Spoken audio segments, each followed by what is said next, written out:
Dennis Asperg from the OceanX diving team just released some new photographs of the Baltic Sea anomaly. He said the following interesting pictures from the object in the Baltic Sea. It looks like it's melted. Cannot be a volcano according to researchers.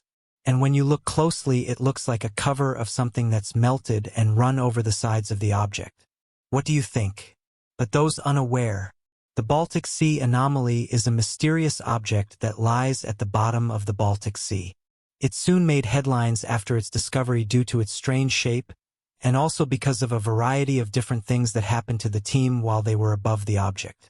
The Baltic Sea anomaly has a 60-meter diameter, and it was discovered by Peter Lindberg, Dennis Asperg, and the Swedish OceanX diving team back in June 2011. The team made this discovery while they were looking for an old shipwreck. As they passed over the object, though, they received a mysterious reading. They'd never seen anything like this before and were very excited by what this object could potentially be. According to OceanX, the anomaly is around 3 to 4 meters thick and has an approximate diameter of 60 meters. Interestingly, this large object is said to be sitting on a thick 8-meter-tall pillar-like feature, and this can be found at around 85 to 90 meters. One thing the team have noted, though, is that the visibility is really bad, and although 90 meters doesn't sound deep, it's really hard to see anything when you're down there. The team reported that on one of their first expeditions, they started to experience some malfunctions in their equipment. They didn't think much of it, but as they passed the object, everything started to work as normal again. Thinking this was just a one-off, they went back over the object, and once again their equipment stopped working. This has caused the team to speculate that this object is giving off some kind of electromagnetic field. They've tested this on a variety of occasions, and every time they do so, their equipment stops working. OceanX professional diver Stefan Hagelborn said the following about it. Anything electric out there, and the satellite phones as well, stopped working when we was above the object. When we got away around 200 meters, it turned on again, and when we got back over the object, it didn't work. These new photographs have revealed some interesting details, with some users noting that it looks like there's a cover over the original object and that you can definitely make out there's layers here. This has led some to share their theories on why this is, with one user saying that this could be due to how long the object has been down there, while others said that if this thing did crash, then it could have heated up the seafloor, which in turn led to some layers forming over the top of it. Ives pointed out that it looks like there's some type of mechanical tubing coming out of this object, which has only fueled theories that this could have been something advanced, and that when this object skidded along the seafloor then started to break up, then this could be what we're seeing here. This used us at the following. This is one of those photographs that looks blurry at first, but then you start to stare at it for a while and you can see some interesting details. The visibility, where this object is known for being murky, but we can see that this thing looks to have layers on top of it, while the underneath looks to be intact. Clearly something hit the bottom of the sea at extremely high speeds, which in turn caused a rapid temperature increase. The sediment seems to have melted over it. The team explored the object for a second time. What they found only caused more confusion. As the divers approached the object, they could see what appeared to be a dark staircase leading into the object. Interestingly, tests were sent off to try and determine what the object was and what it was made of. Steve Weiner said that according to his tests, the object was not a geological formation. Have further said that the structure was made from metals which nature could not reproduce itself. The OceanX team have further said that the craft looked to be even bigger while down there and compared it to the size of a passenger plane. Interestingly, while down there they said that they could see what appeared to be a trail behind it. This is also backed up from the sonar images. This has led to people suggesting that whatever this object is, it came to a stop by crashing. These skid marks can easily be seen on the ocean floor, and they baffled the team when they first saw them. Outside of the object on the surface, the researchers have also reported seeing unusual carvings, almost like unnatural-looking shames. The wreckage sits at a depth of 90 meters, and waters in the area are always muddy. Factors that make it virtually impossible to film or photograph the area. Peter Lindberg has said it's not a natural formation, saying that they've had tests sent off and researchers have said that this could not have occurred naturally, with geologists having told him that this object is definitely not an underwater volcano.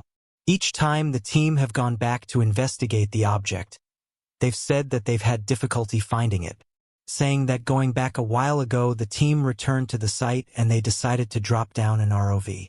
However, when it reached a few meters above the anomaly, the team said the compass went berserk. What's interesting is the first time they went to the anomaly something similar happened. Peter Lindbergh said the following about the event. It was very difficult to understand where the ROV was, because of the terrible visibility and because of the compass that went berserk.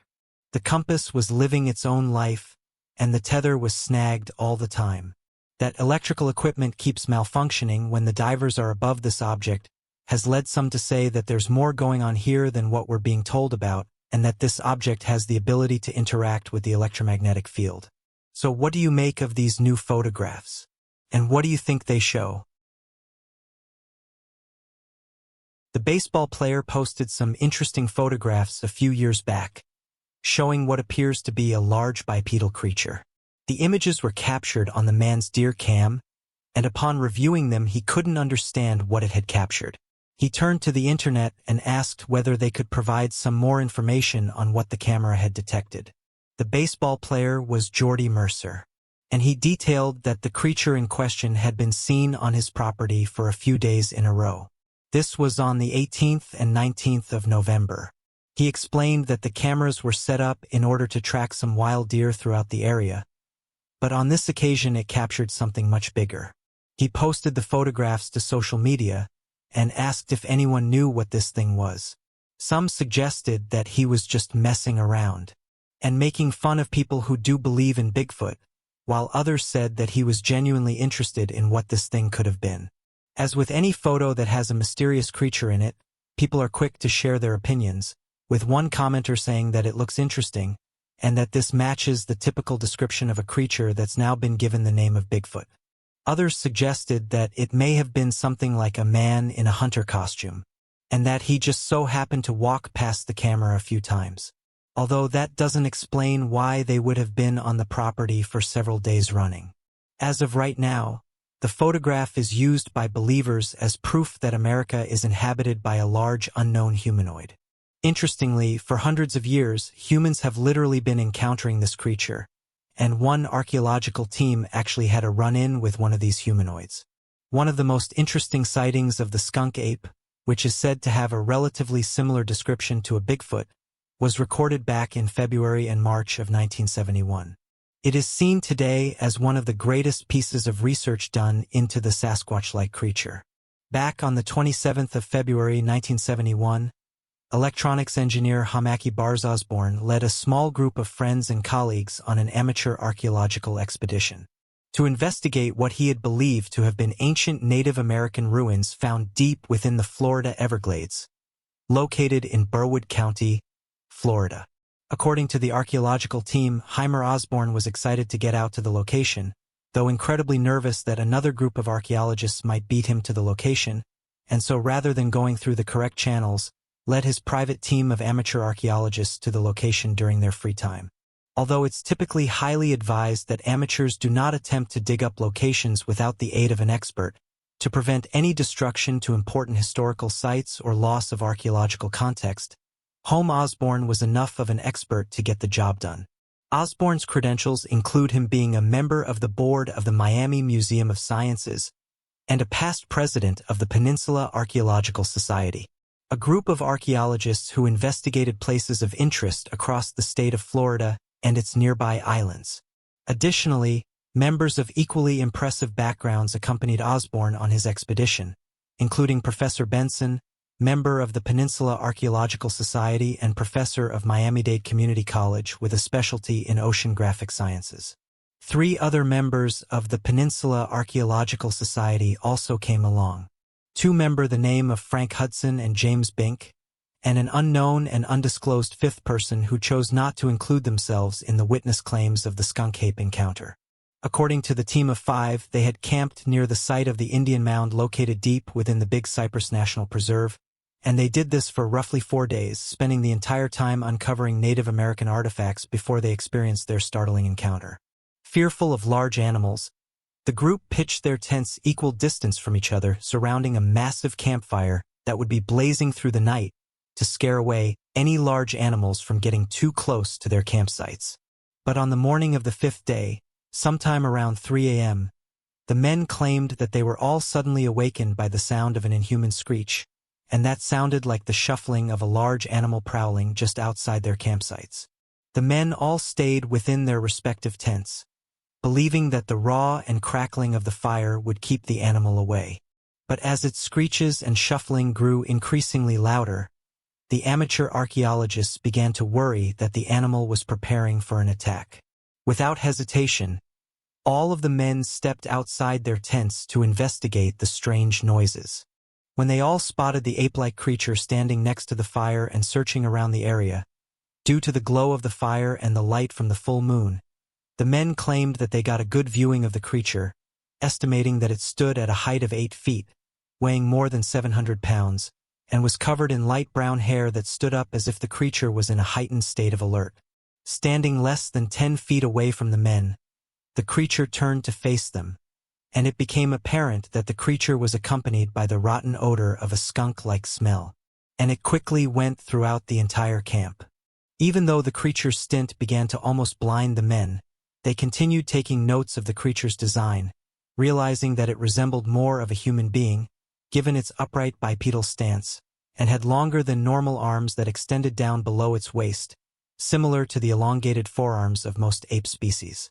The most peculiar aspect of the creature's design, however, was that it appeared to have no defined leg, with its head positioned directly atop its shoulders, with the hump of its back almost appearing to be higher than the position of the topmost part of the animal's head. Instantly becoming terrified at the sight of the men, the large beast let out an inhuman scream and then ran back into the nearby woods and vanished deep within the marshlands of the surrounding swamp. Also having been frightened by the encounter, the group of 5 amateur archaeologists set up 2-hour sleeping shifts to act as guard duty for the rest of the night. Once the sun rose, the team of men began to investigate their sighting by taking photographs of the surrounding area, taking plaster casts of the discovered footprints, measuring the mountains, searching the area for any more clues. According to Homer Osborne, the footprints measured 17.5 inches in length and 11 inches in width at the toes. Additionally, when investigating the surrounding area, the men noticed 3 more different footprint sizes, which led them to believe that at least 4 different creatures had been stalking around their campsite in the night. Although several of the men claimed that they wished to end the expedition, Homer Osborne pressed them on to continue as they were nearing the end of their expedition either way, and it would be better to get the credit for the discovery than leave anything of importance behind for others to claim. Several days later, when the group had nearly been entirely relieved of their stresses of the encounter, the skunk ape made another appearance shortly before the end of their expedition. According to the archaeological team, during the night another skunk ape had slowly approached their campsite, but stayed at a distance of roughly 40 feet or so, watching the men from afar. Shortly after that last encounter, with the ape-like creature having watched them throughout the night, the men returned home and ended the expedition a couple of days early. Once home, Homer Osborne became obsessed with gathering evidence of the creatures and investigating the local claims of the skunk ape even further. Unlike his typical expeditions, Homer Osborne returned with his group to the site but not for archaeological research, but to instead investigate the skunk ape and its theorized natural habitat. Throughout the journey back to the expedition site, the group claimed to have experienced another 6 sightings and encounters with the creatures, the first having been another nighttime encounter with the creature standing outside their campsite, watching from afar. The encounter after that occurred during the day, with the men claiming that they could see the creature watching them from behind several drooping tree branches and always trying to stay slightly out of view. The final encounter, the creature grew more daring, with the men claiming that the creature ran past them in shallow waters during the middle of the day, seemingly becoming more playful and comfortable with the amateur team of archaeologists. Oddly enough, the men all remarked that their sightings of the creatures only took place surrounding ancient Native American burial mounds and appeared to have become more active only after the men excavated the nearby areas. Towards the end of their investigations into this gun camp, Homer Osborne and his team would talk with the local news agencies and provide the following quote on the existence of the creature.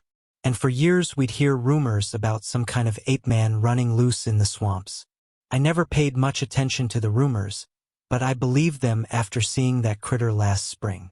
Since their spring sightings, the men have been unable to locate any more of the skunk ape creatures, but remark that they collectively experience a total of 8 encounters with the creature before the end of their expeditions.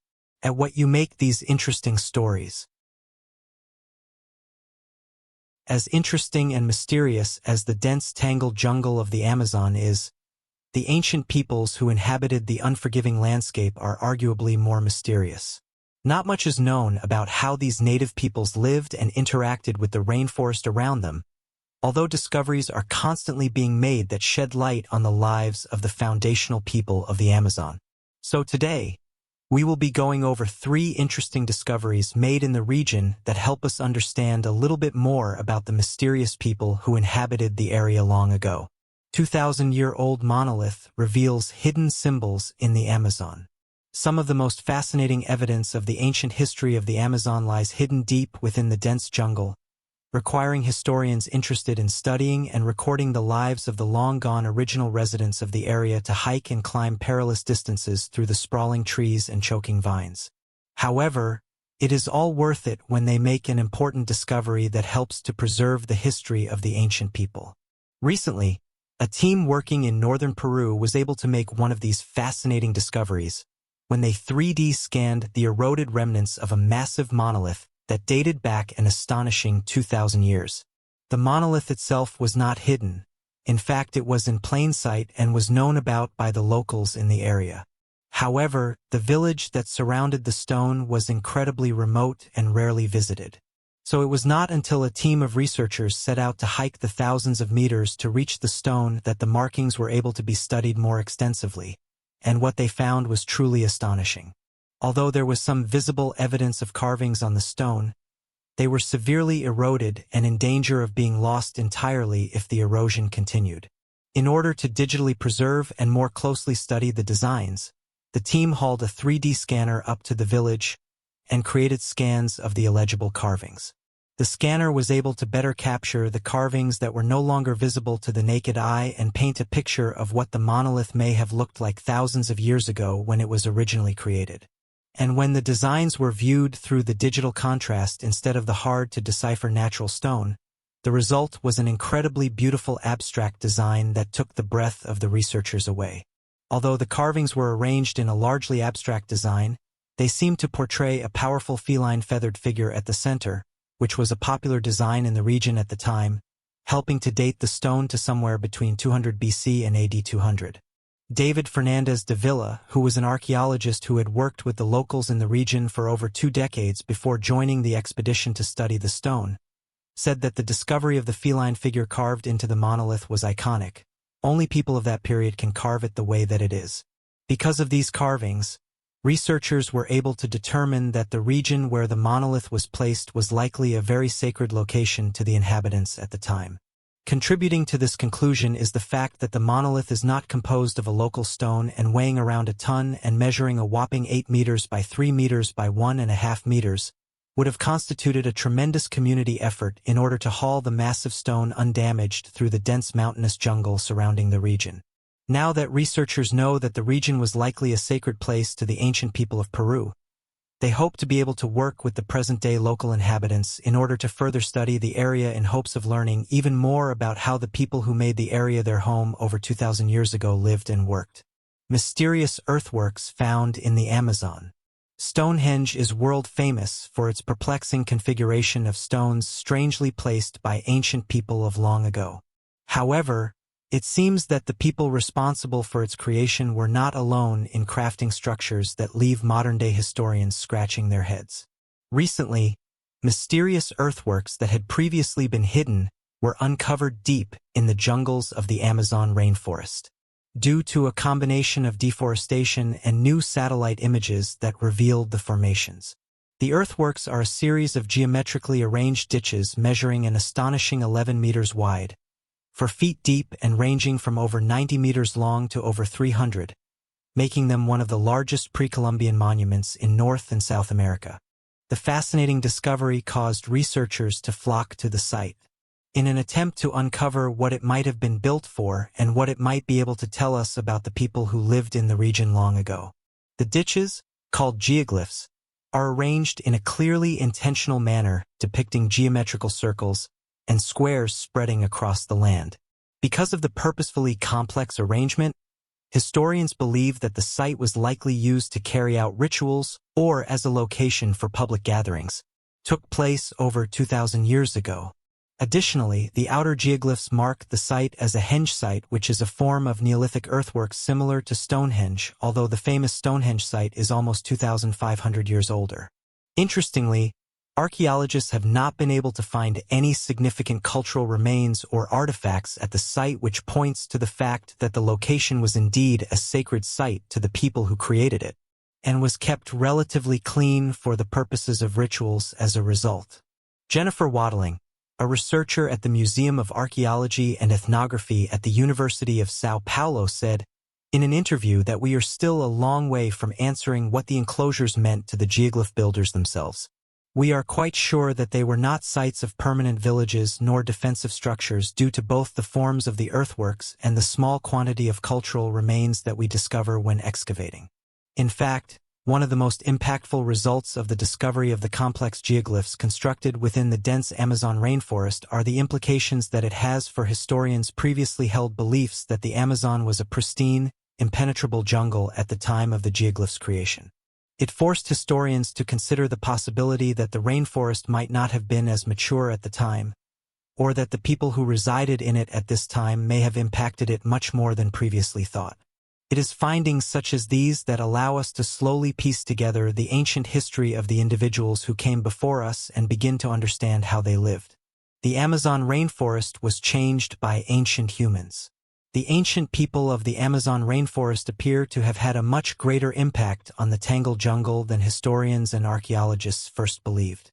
It appears that some of the first inhabitants of the region crafted large mounds that they used as artificial forest islands in order to cultivate wild plants for food.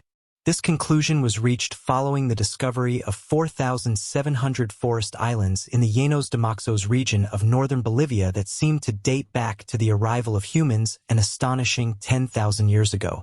The mounds are built high enough that the yearly floods in the region that occur from December to March do not cover them, and appear to have transformed the landscape as early people cultivated squash, manioc, and maize. These plants are nutrient-dense and likely made up a large portion of the diet of the supplemented with fish and likely some meat. These results were documented in a study which analyzed soil samples of the region for microscopic plant silica bodies that remain in the well-preserved environment of tropical forests and appear to confirm that the region was one of the early locations of independent plant domestication by ancient peoples. The analysis resulting in this discovery took place on a large scale consisting of regional analysis of 61 of the archaeological mound sites, samples from 30 of the forest islands, and 4 extensive archaeological excavations. Because of this early plant domestication, the ancient people were able to impact the landscape and ecological diversity of the region for the next 10,000 years. The domesticated islands, which were created to feed themselves through the dry months from July to October, are now thriving forest islands that are surrounded by the much drier savanna landscape. Jose Iriarte of the University of Exeter, who was one of the individuals conducting the study, spoke on the significance of this research, saying that genetic and archaeological evidence suggests that there were at least 4 areas of the world where humans domesticated plants around 11,000 years ago, 2 in the Old World and 2 in the New World. This research helps us to prove Southwest Amazonia is likely the 5th. The evidence we have found shows the earliest inhabitants of the area were not just tropical hunter-gatherers but colonizers who cultivated plants. This opens the door to suggest that they already ate a mixed diet when they arrived in the region. Discoveries are constantly being made that challenge our idea of how the ancients of the Amazon lived and interacted with the dense rainforest that surrounded them. And this is only the latest piece of the puzzle in understanding life thousands of years ago. But what do you make of these Amazon discoveries? Over the past few years, we have been lucky enough to witness the development of such a huge range of subjects and disciplines, finding out more and filling in the blanks as we steadily answer more and more questions. So today, we will be taking a look at 3 recent discoveries over a range of subject areas. Largest underwater eruption ever recorded gives birth to volcano. Seismic activity, for example, earthquakes, often have devastating impacts. Their tragedy is huge, from leaving homes ruined to destroying properties. These events are a big deal, to say the least. One not-so-common outcome, however, is a seismic event creating a volcano, though this may have happened more times and to a greater extent than we think. Just off the eastern coast of Mayotte, an island in the overseas department of France, part of the Comoros archipelago, a new hill has seemingly formed, rising 820 meters off the seafloor.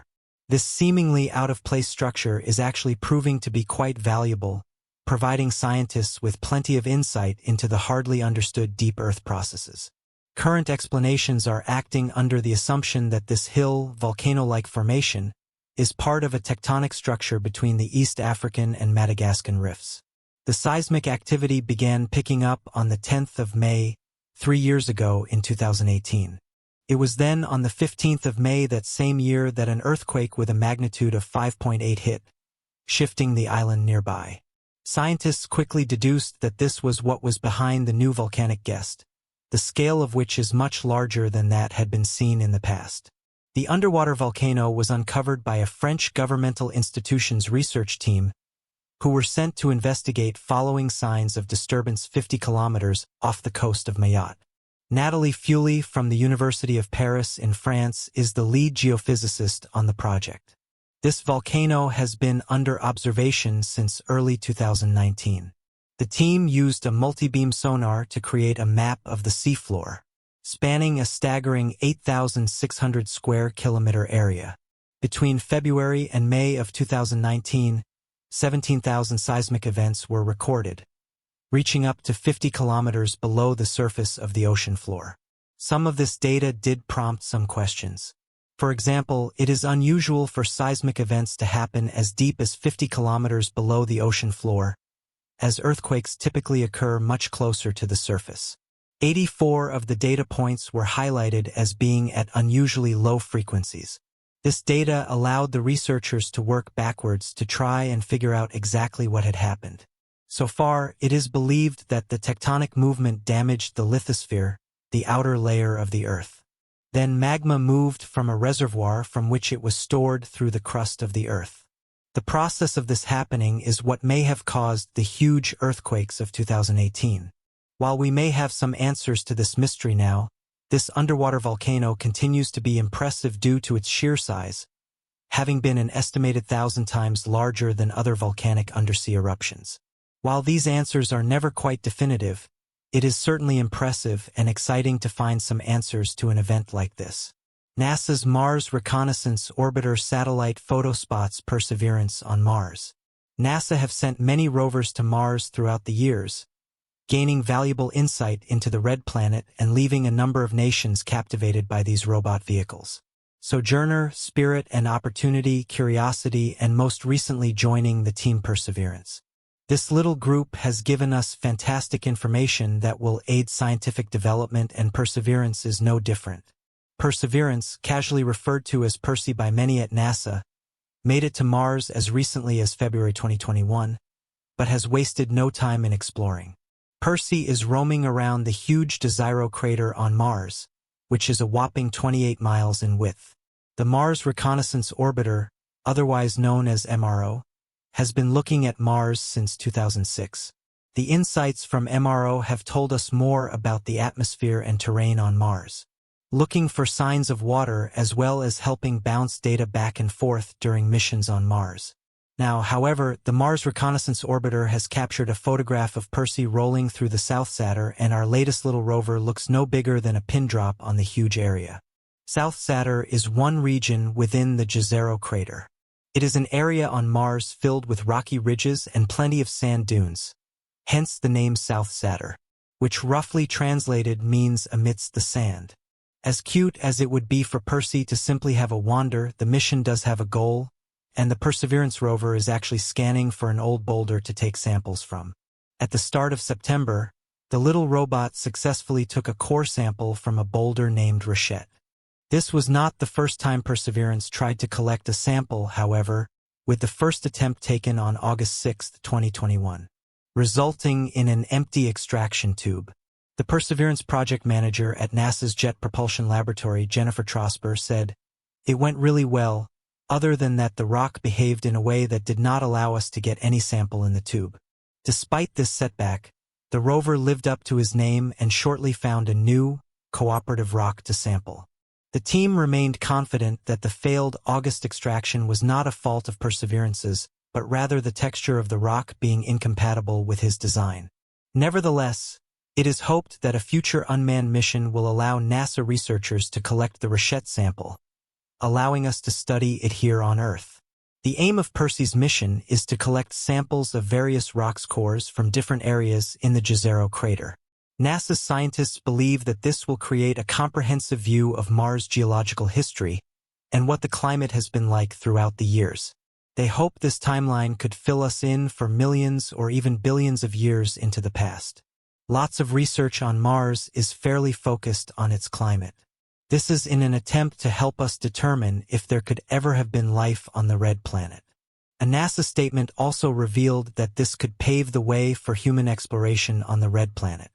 All these little rovers work so hard, yet they do get their holiday. During the Mars-Solar conjunction, when Earth and Mars are on opposite sides of the Sun, research gets a little tricky to say the least. The rovers' research is slowed down and they take a little rest. Luckily for us, this only comes around every 2 years. Hopefully Perseverance has a successful time on Mars, as the rovers that arrived before Neuralink co-founder says humanity is going to get wrecked. Concerns regarding AI are becoming more and more evident.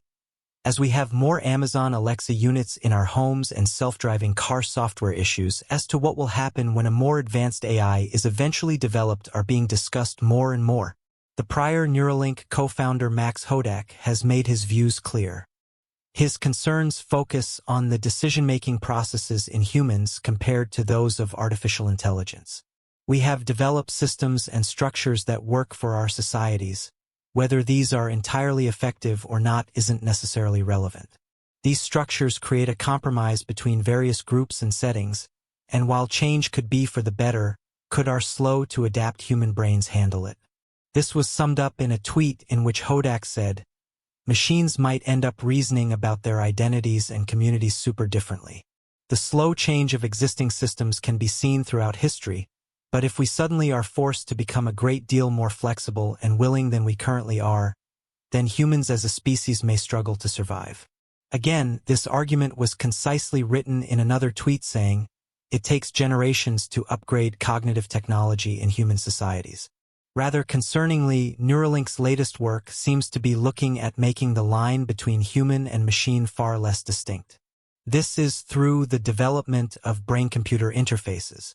These later research projects, coupled with the string of ominous tweets from Hodak and his recent departure from the company, seems awfully coincidental, with some people considering these tweets warning signs. The cutting-edge technology and being on the verge of breakthrough is truly an exciting time to be witnessing. But what happens when one day someone inevitably pushes too far and the AI becomes too independent, too complex, and too dissimilar from ourselves? But what do you make of these discoveries? The group Anonymous has been vocal about the current climate of the United States, and one of the most recent things they highlighted is that of the justice system. A recent headline was shared by the group, which stated that private prisons threaten to close unless states or federal officials fill up 300 more beds. One anonymous member pointed their comments towards the current president of the United States, Joe Biden, saying that you're going to see a lot more of these headlines in this current climate, especially because petty crimes like owning pots will drop those prisons, saying how many of those individuals in those prisons are in there for owning a plant. The other thing that prisons have to deal with is private corporations, so lawsuits and fines are not unheard of. A private prison is also a huge moneymaker and can offer its services to the government and charge hundreds of dollars per inmate. It's essentially a business. The group also said that there's incentives to fill those private prisons, as they can make a yearly profit of $370 million, with some researchers saying that number is even higher. These private prisons also cut corners in order to increase profits, so they don't train their employees as much as public facilities, and they also have fewer staff. This bad environment leads to a higher turnover. They also said, though, that the system is rigged, and they use examples like a New Jersey judge who was caught taking millions of dollars in drugs to jail people, and it's suspected that this was done in order to boost numbers in certain age groups. For example, this judge jailed young people and first offenders. These individuals would normally be given a less harsh sentence, as it was their first time committing an offense. The thing about this is that we know it's happening, and even when the judges are put to trial, they only get a tiny amount of prison time. For example, that judge only got 2 years in prison. One user said the following: "You'd be called an out-there theorist if you said that the system was rigged, and that judges are taking millions of dollars worth of bribes under the desk." It sounds like something from a movie, but this type of stuff happens every single day. The messed up thing is that when these people are caught, nothing ever comes of it. How can people do this and get so little time? Yet someone who does a petty crime can get upwards of 5 years in prison. It's all wrong. And this is only the stuff we know about. What else goes on that the people aren't aware of? End quote. One user said that they should transform these prisons into rehabilitation centers to help those who have been stuck in the prison system. There is currently a discussion around prisons and how they treat people, and whether the model should change in countries such as England and the United States. Those against prisons have said it doesn't fix people, and instead you lock someone up for years and then just release them back into society, saying that most people who end back up in prison are repeat offenders. Many believe that those people who have served their time deserve a second chance, or shouldn't go to prison in the first place. Much of this information was gathered from the Sentencing Project, which goes on to detail the following. The Federal Bureau of Prisons maintains the nation's highest number of people managed by private prison contractors. Since 2000, its use increased 77%, and the number of people in private federal custody, which includes prisons, halfway houses, and home confinement, totaled 27,409 in 2019. While a significant historical increase, the population declined 33% since its peak in 2013, likely reflecting the continuing decline of the overall federal prison population. One user said the following: "In any sane country, having to shut down a prison due to lack of criminals would be seen as a win, but supply creates its own demand." While another said that it's strange that they're almost begging people to do something bad, so that they can get more people inside their prisons. Some people were vocal about the fact that terrible people often get away with some of the worst actions as well, with this individual saying the following: "I know what we're going for here, but there's also a conversation to be had about motives and agendas. Why do some of the worst people get let out of prisons early? For them only to go up there and cause more harm to people. What about those in the public eye that do unspeakable things, only to get minimal time due to their connections? The whole system seems to be flawed, and there's a big conversation that needs to be had about how these places are managed." End quote. Or some said that although there's many people in these prisons that deserve a second chance, or were wrongly accused, what about the people inside these buildings that are genuinely terrible people, and want to do nothing more than cause harm to society? They said that on paper prisons work and are a good idea to keep people safe, but it's the way you follow through these rules that makes the difference. The Santa Fe, New Mexican newspaper said the following about the prison that said it was going to close its doors unless it found 300 more people. The company that's operated a private prison for nearly 3 decades has announced it will close the Torrance County Detention Facility and lay off more than 200 employees unless it can find 300 state or federal inmates, saying that they need to fill the empty beds within the next 60 days. The city and the surrounding community have been a great partner to CoreCivic for 27 years. Declining detaining population in general has forced us to make difficult decisions in order to maximize utilization of our resources. So what do you make of this conversation? And do you think the way that prisons are run should be changed? These photographs are currently being shared around social media. The image shows what many are saying is a Bigfoot. Jacksonville, Florida's Facebook page posted the following statement: The sheriff's department just validated the photos and the Finding Bigfoot team has been deployed. I will update as information comes in. A Florida man is happy to be safe at home after a scary incident. John Doe spotted a Bigfoot in the woods on the water's edge and took these amazing photographs of the beast. He said the following, "At first I thought it was a grizzly bear, but once I got a better look I realized that it was definitely a Sasquatch." The sheriff's department is currently examining these photographs, but they are expected to verify their authenticity soon. This is a developing story. More to come. End quote. When the photographs were shared online, many said they are some of the best that have been shared in recent years, noting that this could be the real deal. Many people then shared their own experience with Bigfoot, with some users saying that these creatures can be found all across the United States, while others said that this isn't actually a Bigfoot, but rather this gun came. Another large bipedal creature that's said to live in the U.S. For years now, residents across America have reported encountering these mysterious creatures, saying that they are notoriously difficult to photograph, and that you don't usually run into them because they keep their distance, saying that they can sense you from a mile off and will be gone before you can reach them. But every so often, someone is able to capture some interesting images of these creatures, leaving us to question whether they're real or not. Those that have allegedly encountered them have said they are genuine and that there's a small population of them spread throughout America. One user said the following, "These photographs are really interesting and they remind me of the stories that my dad shared with me." He said that in all of his years of hunting, he only encountered 2 Bigfoot, saying that they are incredibly shy and don't often approach humans. One time he told me that he saw a large figure hiding behind a large stack of trees. He said that when he was around 50 meters from it, he suddenly realized that it wasn't a human, but was actually a large big phone. He didn't approach any further and backed off immediately.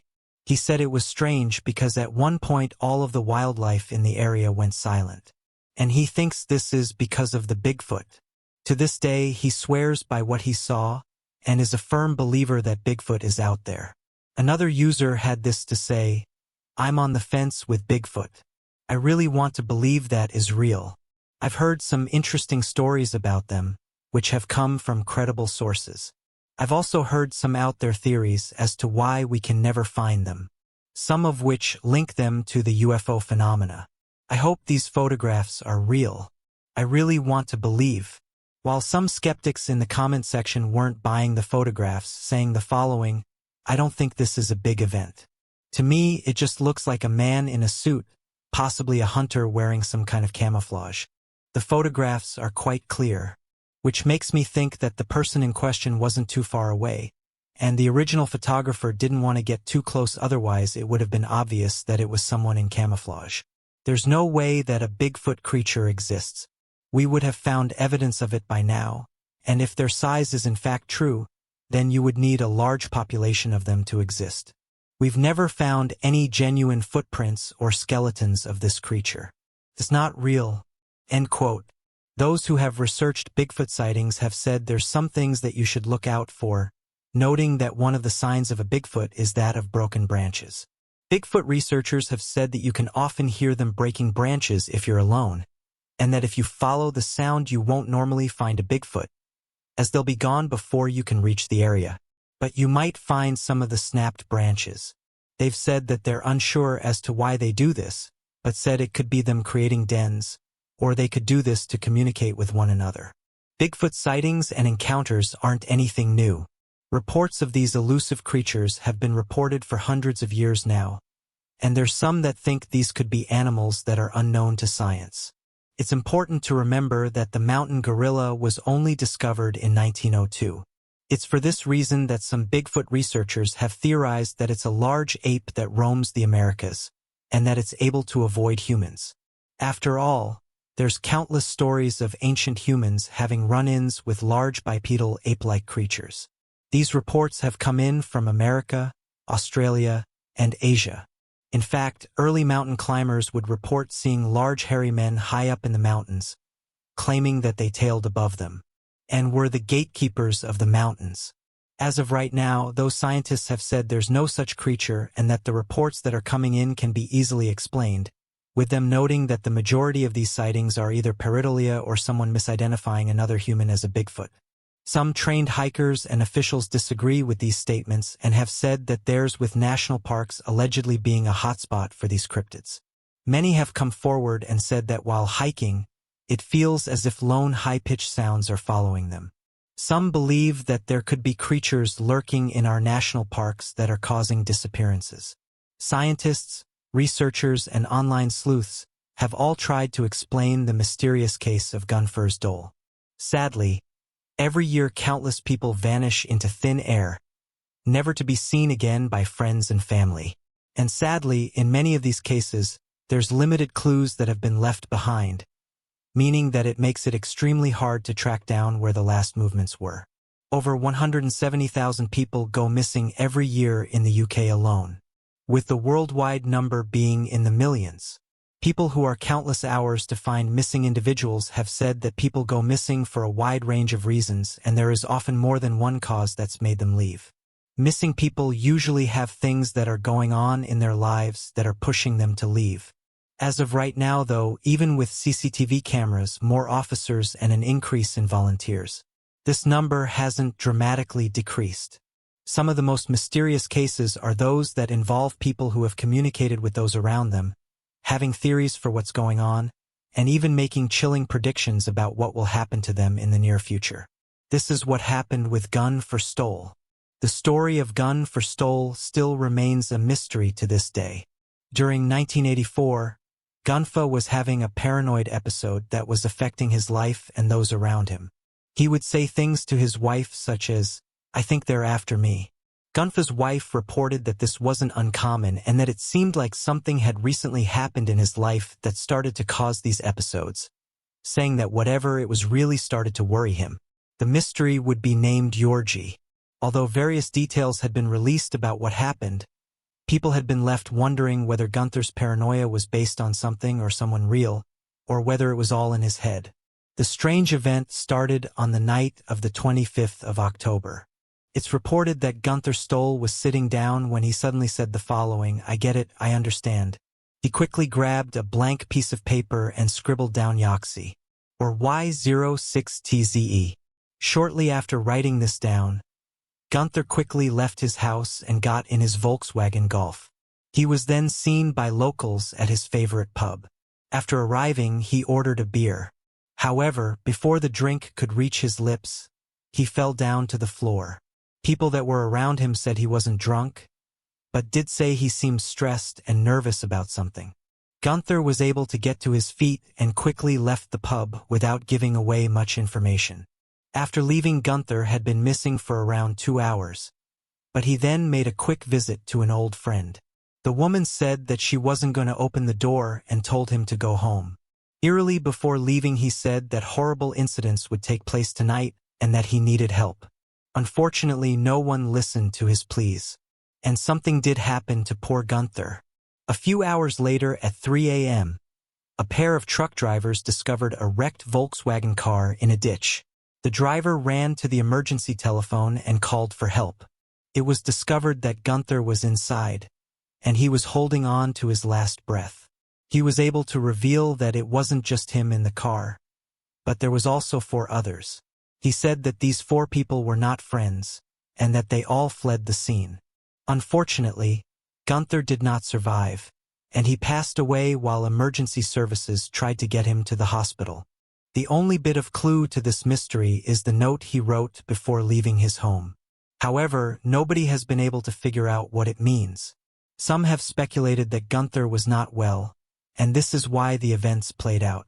Others think there is a more sinister explanation and that Yagzi was actually a license plate number linked to those people who were in the car with him.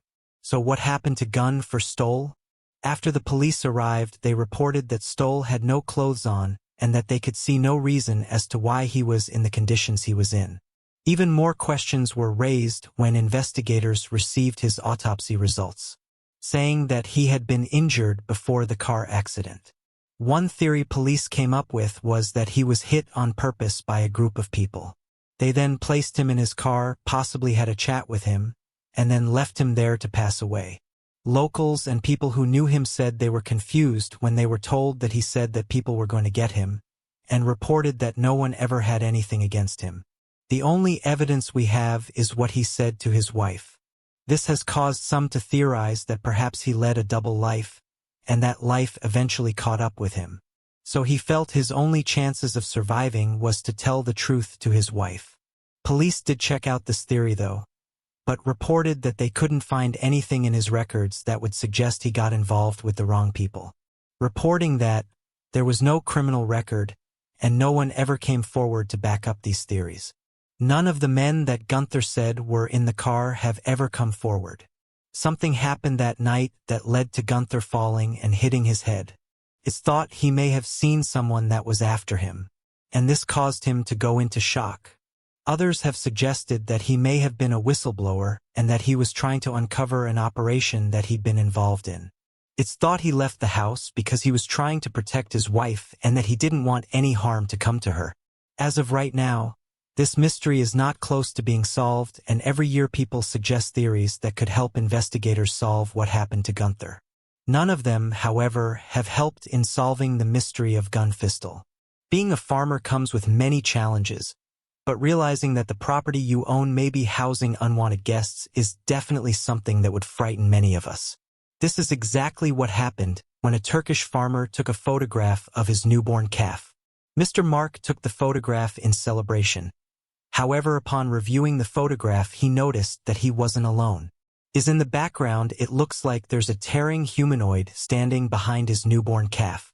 The man said that he checked the photograph once he got home and couldn't believe that it looked like there was something standing in the background, saying that there definitely wasn't someone there when he was taking the photograph. The image immediately gained traction online, with some saying that it looks like a demon, while others said that it was a shadow person, a type of paranormal entity that's said to be one of the most commonly cited apparitions. Regardless, most people agreed on the same thing, and that's that whatever this is, it looks creepy. Not much more information was released about the photograph, with the farmer saying that he and his family went back to the farm and said they didn't see anything out of the ordinary. One person said the following, "Although this is creepy and I definitely won't be going back. This is a great photograph of a shadow person." Well, another person said this, "The minute I saw this photograph, I got a bad feeling. I don't think this entity is good. To me, it looks evil and it's even giving off bad vibes. I would love to know the history of that place and whether anything bad ever happened there. This is an incredibly creepy photograph." Paranormal researchers have said that there's a variety of different entities you can run into, and that some are much better than others. The topic is highly debated, with scientists saying this topic can be easily explained, and that the majority of these apparitions are nothing more than the human mind playing tricks on you, or lighting conditions making it appear like something is there when it isn't. Regardless, this hasn't stopped countless people coming forward with their own experiences. As mentioned, one of the most commonly reported entities is that of the shadow person. The shadow people are described as being black masses. They can often be seen around objects that are said to be haunted, or in places where something bad has happened. One of the first things people say they feel when they see them is fear, and that it's as if they drain all the energy out of the room and only leave darkness. Some have reported them as having glowing red eyes, while others say they have black eyes. It's not known what they want, but those who have seen them have said they are banned. It's not just creepy places that house alleged spirits. Various universities across the world are said to house dark entities. And some of these universities have even opened up about them and said that some of the events that have been detailed can't be explained. Established back in 1963, the University of York, located in the city of York, England, has become one of the top-ranking universities in the world.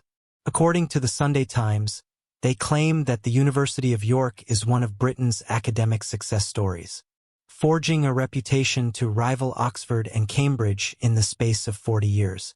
A statement that only helps to support the university's growing esteem and incredible academic ranking.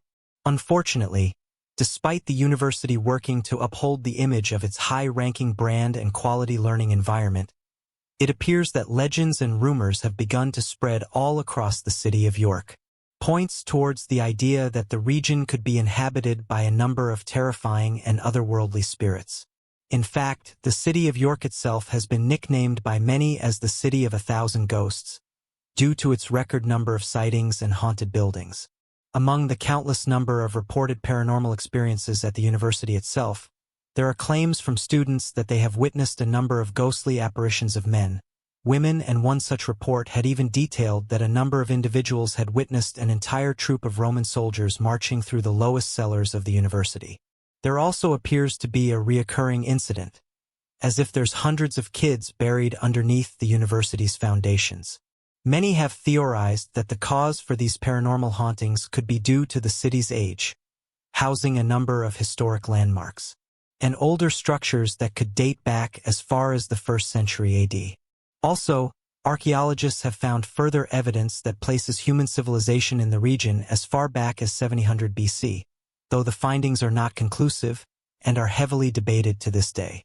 Many sites across the world that are said to be haunted all seem to have one thing in common, and that's that the building in question seems to have a dark history, with amateur researchers saying that if something bad happened in and around the building, this could help explain why people are encountering these mysterious entities.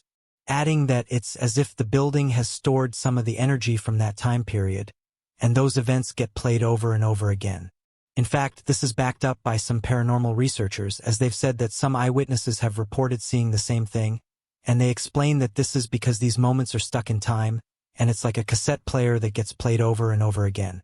Again, these types of stories are heavily debated, but the paranormal certainly makes for an interesting topic, and it makes you wonder whether we share this planet with unseen forces. So what do you make of this interesting photograph? The National Aeronautics and Space Administration was founded in 1958, and ever since then it's gone on to make some groundbreaking discoveries. NASA was established to research and develop vehicles and activities for the exploration of space within and outside of Earth's atmosphere. NASA conducts programs that focus in part on space operations. The U.S. government has the authority to provide technical assistance to the agency or the government in all its operations. However, if NASA's operations and functions are not the subject of substantial statutory oversight by Congress, it may act to prevent or delay actual or constructive activities of the federal government, or by the administrator of the National Aeronautics and Space Administration. Various people have been lucky enough to work for this impressive company, some of which have been there during some of history's most incredible discoveries. These finds have put NASA at the forefront when it comes to space exploration, and they have captivated the minds of millions of people from across the world. Although these stories are incredibly impressive, sometimes it's the more mysterious ones that capture people's attention. This is usually because not much information is released, and the general public is left wanting more. One such individual who worked for NASA joined Reddit a few years back, and did an Ask Me Anything. It was submitted to the subreddit 5 years ago and said the following: I am a retired NASA engineer. I worked for NASA in its infancy beginning in 1954 up until the shuttle program. Ask me anything. My short bio: I was an RCA engineer contracted to work for NASA. From 1954 until 1988, I worked in the Range Safety Division for NASA before the Mercury program even began. I was able to witness firsthand the race to space, landing on men on the moon and more. I rubbed shoulders with Von Braun. I've shaken hands with John Glenn, Alan Shepard, and more. My grandson is helping me answer questions." End quote. The questions at first were basic. One user asked what was a normal working day like, to which he responded the following: "Working day with no launch. My job was to ensure equipment was in good shape for the next launch. Very procedural. Working day with launch. Field of checks and tests done on a very rigid schedule. Everything had to be done at an exact time, with certain checking being done and done successfully. They had to be done at the exact right time to fit in with the launch itself. There were times we couldn't test for things if the bird wasn't in configuration for it. So we had very narrow windows to test for things. Otherwise, we'd set off bells and sirens across the area." End quote. The next question that was asked was how was people after a failed mission? Was there a lingering sadness or were people ready to go? Determined to have the next one be successful? To which he replied, the conversation then moved on to unidentified flying objects, where someone asked where did they hide the UFOs. He said the following, I did work on the B-29 in Roswell in the Air Force. There was one hangar they said not to go near. End quote. As you can imagine, this then caused people to start talking about the subject, saying that although they didn't release much information, it backs up what other workers have said in that there's certain places that are off limits. People in the comment section then went on to talk about Hangar 18, which is widely known by UFO enthusiasts as the location that the government hides the physical evidence of extraterrestrial contact, whether it be the remains of spacecraft debris, extraterrestrial equipment, and allegedly even the bodies of aliens. Allegedly, there's a highly guarded top-level clearance inside of the warehouse codenamed the Blue Room. Due to various sources, this location is home to classified information, and this comes from those that have watched this. It's widely believed that this Blue Room is the location where the United States government houses captured alien life and conducts experiments on them that often leads to termination. The notoriety of Hangar 18 goes back to the infamous Roswell event. This was where there was a recorded press release issued by the Roswell Army Airfield, stating that the personnel inspected the crash of a flying disc and that they sent it to headquarters for research. Shortly after there was another press release from the Air Force Base in Fort Worth, Texas, claiming to be the headquarters that the remains were sent to, not by Patterson, and that the remains were only that of a weather balloon. However, throughout the years the government's repeated use of the excuse of weather balloons and swamp gas became so cliché that much later in 1994 the Air Force would go on to state this was untrue, and that it was in reality testing a surveillance device that was designed to fly over nuclear research sites in the Soviet Union, which was equally backed by a complete lack of evidence. On multiple occasions, the Air Force has denied the rumors and stated there was never a building called Hangar 18. However, satellite imaging has shown that to be only semi-true, as there clearly is a structure named Building 18. However, many refuse to believe the misdirection away from Patterson, as it has been officially documented as the home of Project Sign, an initiative that was signed into action in July of 1947 and dedicated to studying reported UFO sightings. The project was converted into Project Grunge in 1949 and then into Project Blue Book in March of 1952, which led to the Blue Room theory. It was officially stated that Project Blue Book was only designed to study crashed Soviet aircrafts.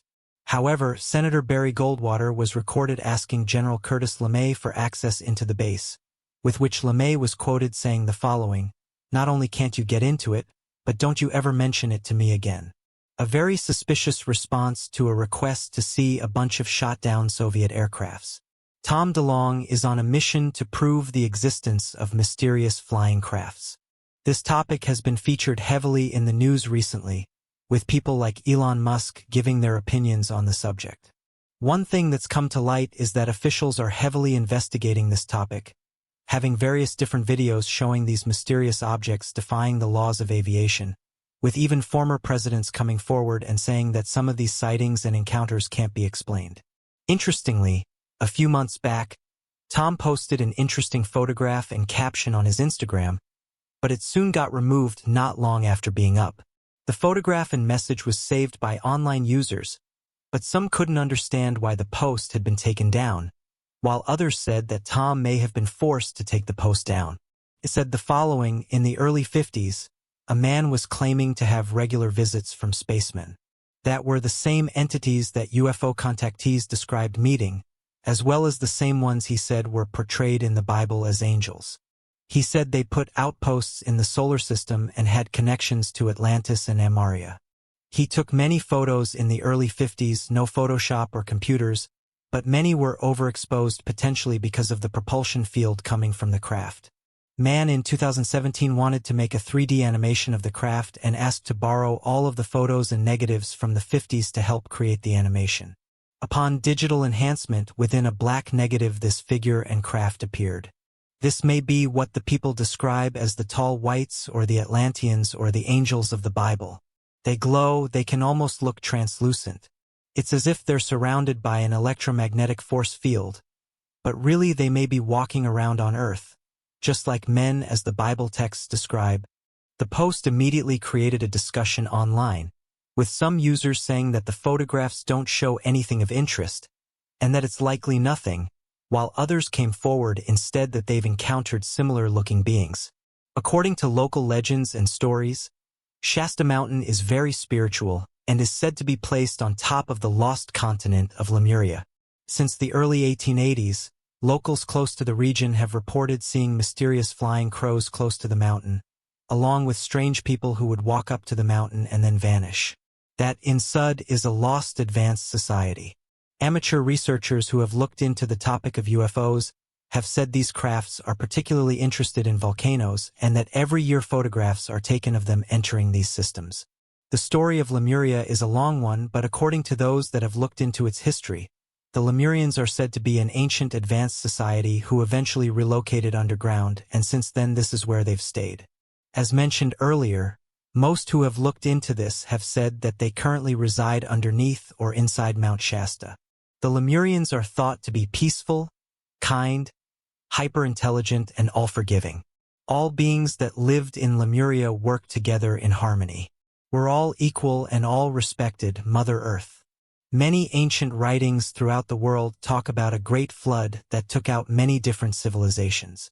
And people who have looked into advanced civilizations have said that either they were taken out as well, or they were forced to live underground and have since stayed there. Others have suggested that the Lamorans actually disguised themselves and started living alongside other humans, saying that most agree that their general appearance is that of a tall human, with blonde hair and blue eyes. Doing a reverse search on the image that Tom posted doesn't bring up anything, causing some to say that this photograph could be the real deal. The overall appearance and characteristics of this alleged species remind some of the Tor Whites or the Nordics.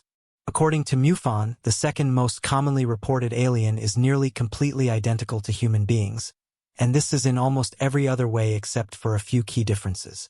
Referred to by MUFON as the Nordic alien species, the Nordic aliens are reportedly aliens that have long blonde hair, so blonde that it's commonly mistaken as being white, pale skin, deep blue eyes, and typically male, stand between 6 and 7 feet tall.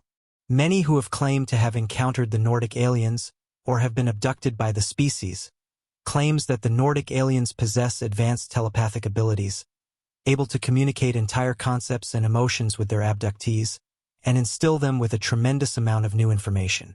Although many claim that this species is kind in nature, with some saying that the Nordic aliens are preparing to save the human race via abduction in the event of a world-ending catastrophe, there appears to be a number of apocalyptic and doomsday cults that worship the Nordic aliens in sinister ways. However, those that have been taken by these entities have said the feeling of being in their presence was something that they'll never forget. Scientists and researchers, though, don't buy into this idea, saying that these are just stories, and those saying that they've been taken into ships are most likely dreaming, reporting that sleep paralysis can make you think that things are happening around you when they aren't. Scientists have also said that they've never found an advanced civilization living beneath Mount Shasta. Researchers have said that the government could be gearing up to tell us something, noting that things like Space Force could have been created in order to communicate with advanced species outside of our solar system. Former employees who worked for the government have also detailed that they're hiding information from the general public and that they have decades-old documents that aren't being shared, saying that they show proof of mysterious flying crafts that are much more advanced than what we have. Believers, though, have said that people who don't believe in UFOs are closed-minded. And regardless of what they might think, we have evidence of advanced crust flying into mountains and volcanoes. With a new batch of photographs being sent back to Earth via NASA's new Perseverance rover, amateur researchers have been coming through them, and some have said they found some interesting anomalies. There's some that believe that Mars was once a planet that hosted life. Although NASA and other space agencies have said this isn't true and that they've never found evidence to back up these claims, amateur researchers have said they've discovered artifacts on the Red Planet, and they look similar to things like crafts and buildings.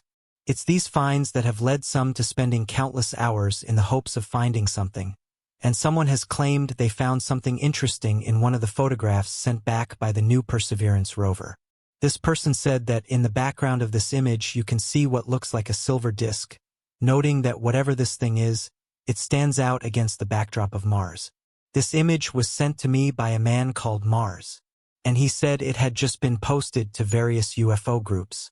Amateur researchers use these groups as a way of quickly sharing these kinds of photos, and those who saw it said it does look like an unidentified flying object. And before I carry on, as mentioned before, it's important to note that NASA have said they've never found a UFO on Mars, and that these images can be explained using camera anomalies or pareidolia.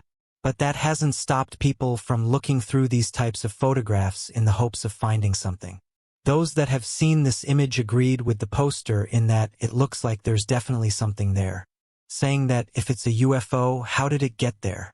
One person said the following on one of the groups: "I'm not the person who found this image, but I've seen similar looking ones in the past. There's no denying that this object looks like a disk, and you can even see it reflecting the light. While using the Mars app, I've also found some strange anomalies. I agree that some of these are pareidolia, but there's some that look too real for them to be rocks. In my opinion, I don't know how this shiny disk could be a rock. I'd be interested to know if the Perseverance rover has the ability to travel over there and investigate what this thing is." End quote. Or this person said the following: "These missions cost us billions and billions of dollars, and this blurry image is the best thing we're able to capture. Why does it seem that rovers have the worst cameras attached to them? They also seem to blur out certain areas on Mars that they don't want people to see. Why can't we get a decent photograph of Mars? Why do they always have that horrible orange-red filter over them?" One of the funny things about this is that NASA have even admitted on their website that they place a filter on the photographs that make them look red. The thing is, when you edit these photographs back to neutral, there's so many more anomalies that you're able to pick up on. It makes you wonder if that's the reason they do it. End quote. While the UFO researchers said that seeing unidentified flying objects above Mars isn't anything new, and various photographs have been presented in the past which show different shaped objects hovering above the rovers. Some of the most commonly shaped objects seen are the triangle cigarron disk. Interestingly, some NASA officials have said it's good when these types of photographs are presented, as it gives them the opportunity to educate people about what they're actually seeing. Joy Crisp, who was the Curiosity's deputy project scientist of NASA's Jet Propulsion Laboratory, said that when this happens it gets people talking and looking at Mars images, and this in turn generates more interest in projects happening on the red planet. It's not just unidentified flying objects that people have seen on Mars. There's also some that believe Mars is actually home to living creatures, and one of these comes in the form of a creature that looks like a large snake. This photograph shows what theory states is a snake between some rocks. As with most of these images, when it was shared it quickly went viral, with those who saw it wanting answers for what it was. NASA was quick to speak out about this one, and said that what people were seeing is nothing special. They used pareidolia as an answer for what people were seeing, and said that eroded rocks can take on the form of things like animals. Interestingly enough, NASA scientists have said there's over 100 billion planets in the Milky Way galaxy alone. There's hundreds of millions of galaxies, all teeming with millions or billions of planets. This makes the likelihood of there being life in our universe very high. This is why NASA and other space agencies are now making it their goal to visit various systems, and this is in the hopes of finding life. It's likely it will happen. The question is when and how long will it take? For all we know, there could be life only a couple of million miles away, whereas it might be hundreds of billions of miles away, and when you're talking about space, billions of miles is a very small distance. Although definitive signs of life have yet to be observed on the red planet, the odds of this observation seem to be more and more promising with the passing years, as Curiosity uncovers additional complex organic molecules and continues its drilling processes to locate biosignatures of life. This has led many researchers to theorize that the formation of these bacteria could have taken place over millions of years, as well as the fact that they could have at one point in time existed far more complex life on the surface of Mars, before the complete removal of its atmosphere, leading to a number of extremophiles still existing on the Martian surface today. So what do you make of this recent photograph that was captured by NASA's new Perseverance rover? Do you think it shows an object in the shape of a disk? Or do you think it's just a rock or a camera anomaly? Also, do you think we've ever captured anything on the Martian surface that could suggest there was once life there? For years now, people have speculated about what's beyond our planet. Many believe that we share our universe with other life forms, while others have said that as of right now we are alone, as no telescope or advanced civilizations have made contact. Believers, though, have said that photographs taken by NASA and other space agencies show interesting anomalies in our solar system, and although it's important to apply a level of skepticism towards these images, they do create an interesting discussion around the topic of whether we're alone in the universe. Something interesting was just captured by NASA officials, with them saying that a large object has made contact with the Sun, causing a large explosion to happen. The images were captured by the LASCO C2 satellite, and when the images were released, people were questioning what could have caused the large eruption, saying that it doesn't look like a normal solar flare. LASCO images help NASA and other space agencies to log solar and transit events. It's announcements like these that have led some amateur researchers to look closer at our Sun, with some of them saying that every year strange objects can be seen in and around the Sun. Some of these photographs match typical descriptions of mysterious flying crafts, and although NASA has quickly shut down these statements and said that they don't exist, and that what people are seeing is likely space debris, other scientists have been a little more open-minded, saying that advanced civilizations may even be traveling across the Milky Way and harnessing power from things like the Sun and even black holes. One recent article was published in January of this year, in which scientists said that aliens could be sucking our energy from black holes. Alien civilizations have long fascinated scientists as well as the general public, and now it's theorized that advanced civilizations could be traveling to black holes and harvesting their energy. The researchers even said that this could explain why they detect flares and disruptions close to these celestial entities. The study was published in the Physical Review. As of right now, this is just a theory, but the scientists said that black holes can be found throughout the Milky Way galaxy, and that if we had a better way to observe them, then we might be able to detect advanced civilizations using them as a source of power. Astrophysicist Luca Cosimo was behind the study and said that we need to figure out what extracting energy from a black hole looks like, and that once we figure out a way to do this, we could observe and detect distant advanced civilizations. He said the following: "We've only done the physics in this paper, but I'm now working with a colleague of mine to apply this to reality, to look for civilizations, to try and see what kind of signal you would need to look for." End quote. Although mysterious flying crafts that are allegedly seen near the Sun don't win over hardcore scientists, the theory of advanced civilizations traveling to the Sun to use it for energy does hold up. In fact, our Sun is so powerful that scientists have said that the amount of sun that hits the Earth's surface in just 1 hour is enough to handle the world's energy consumption for 1 year. This has caused some to say that we need to be using our Sun more and that our current methods are outdated. We can convert sunlight into electrical energy, and we currently have the technology to store this in things like storages and batteries. So although it may sound outlandish that advanced civilizations would travel to the Sun to gather energy, the theory does make sense. Teams of MIT researchers have said that they're currently working on ways of capturing and storing the Sun's heat, and this is for the sole purpose of it being able to generate electricity when needed. Energy MIT said the following on their website: "The new system is simple, durable, and inexpensive.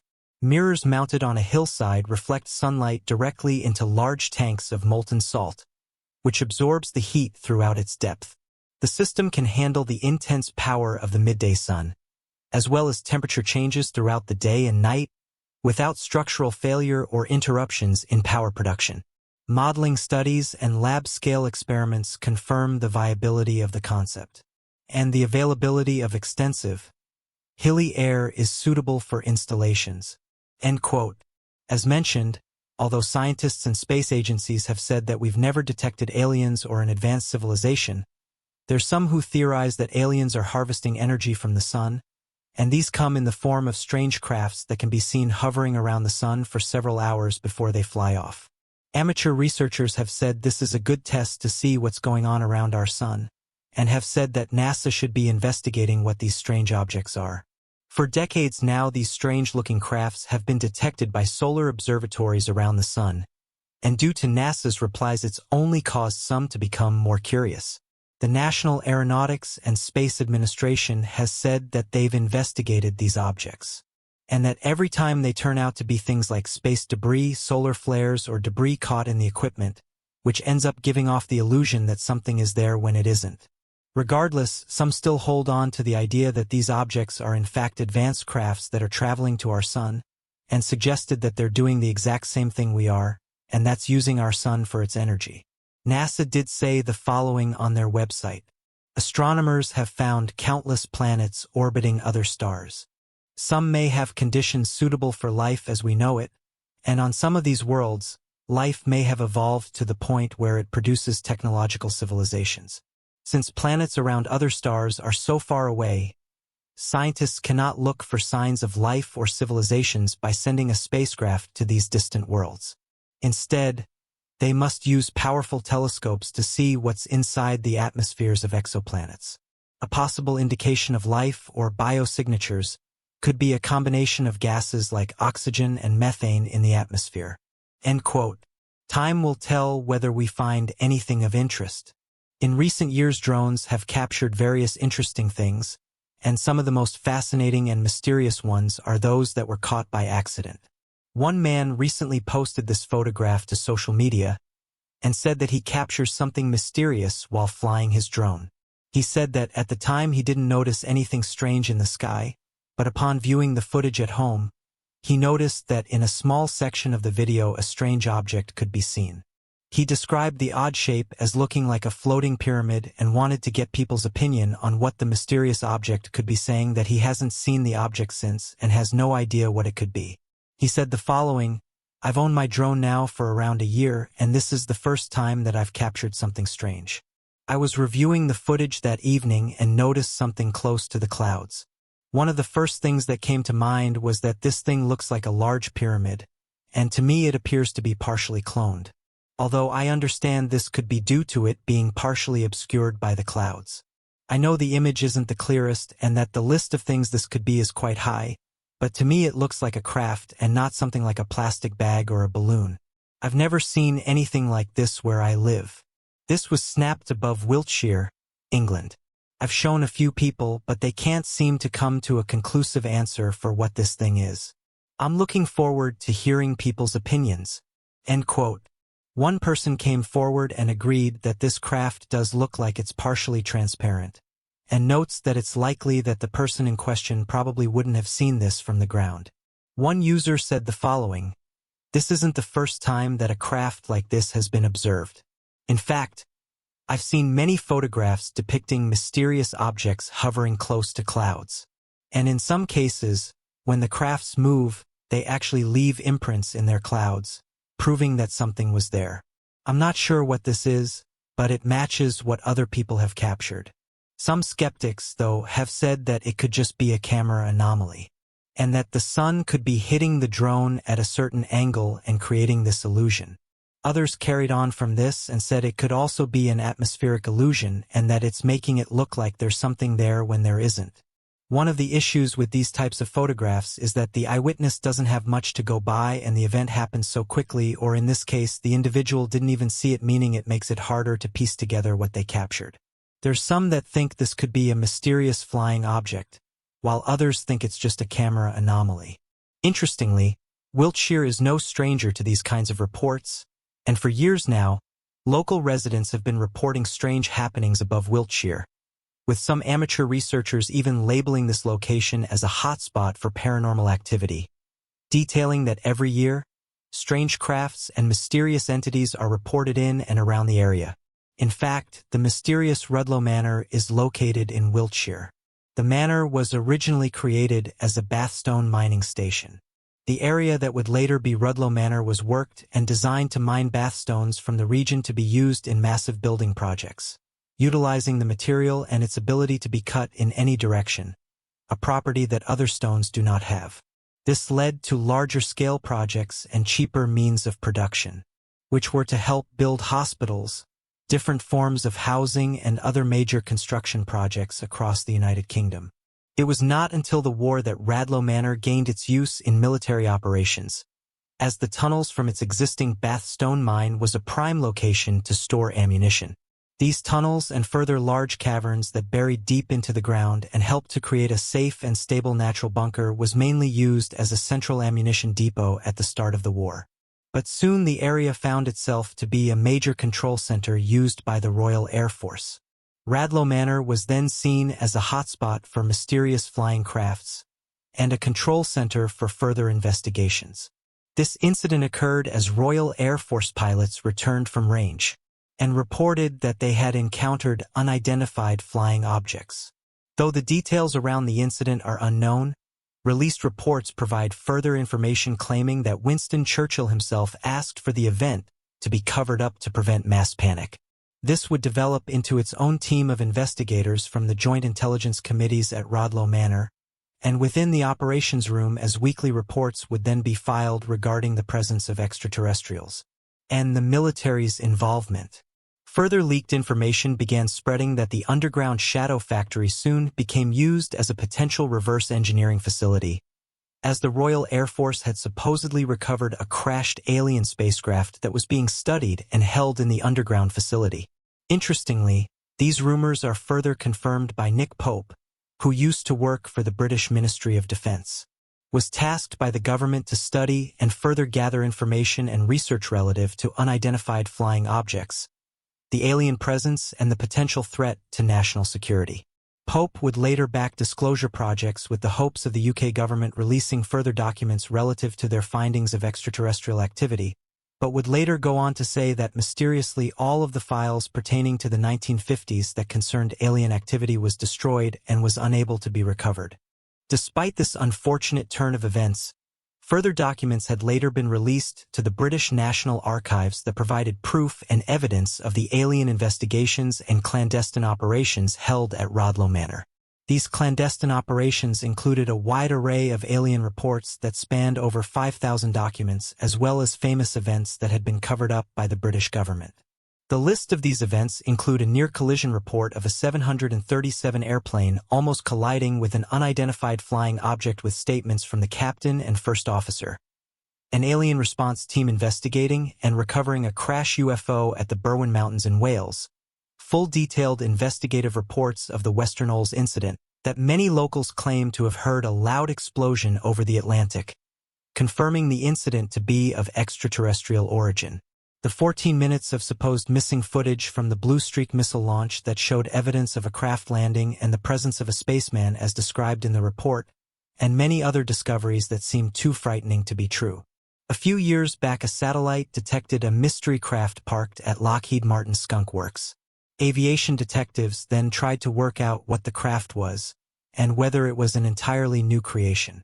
The Skunk Works facility is in California, and the photograph was taken by the satellite in December. But intelligence insiders leaked the photograph to the internet, where online users tried to figure out what the craft was. One thing that stood out to those who saw the image was that the craft appeared to be wrapped up, meaning that it was harder to see some of the finer details, or even the actual shape of the craft. The mystery object is parked next to an F-16. The F-16 is an incredible machine, and although U.S. military officials have said the F-16 is having its numbers reduced, they still said it has its place within their fleet. Interestingly, this mysterious aircraft was parked near Plant 42, which is known to be a top-secret area. The unidentified craft shares some of the same characteristics as many of the high-tech drones that are currently being created, leading some to theorize that it could fall into this category, and that the reason it's under wraps is so that nothing can be leaked to the general public or possibly their enemies.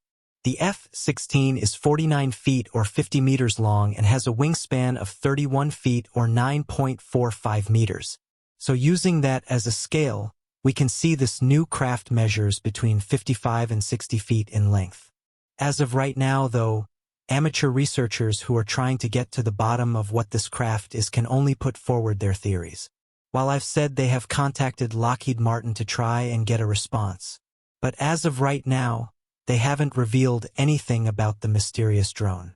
One idea that has been put forward by aviation detectives is that this drone could be the Lockheed Martin RQ-170 Sentinel, which has a wingspan of 65 feet and has a top speed of 950 kilometers per hour or 590 miles per hour. This craft can fly at an altitude of 50,000 feet and is also equipped with some of the most impressive tech, allowing users to survey large areas. The RQ-170 was deployed in Pakistan in 2011 and was used to broadcast footage to former President Barack Obama. Interestingly, the same day this photograph was taken in Jihad, it was announced that Iranian forces had captured a downed RQ-170 Sentinel near the Iran-Afghanistan border.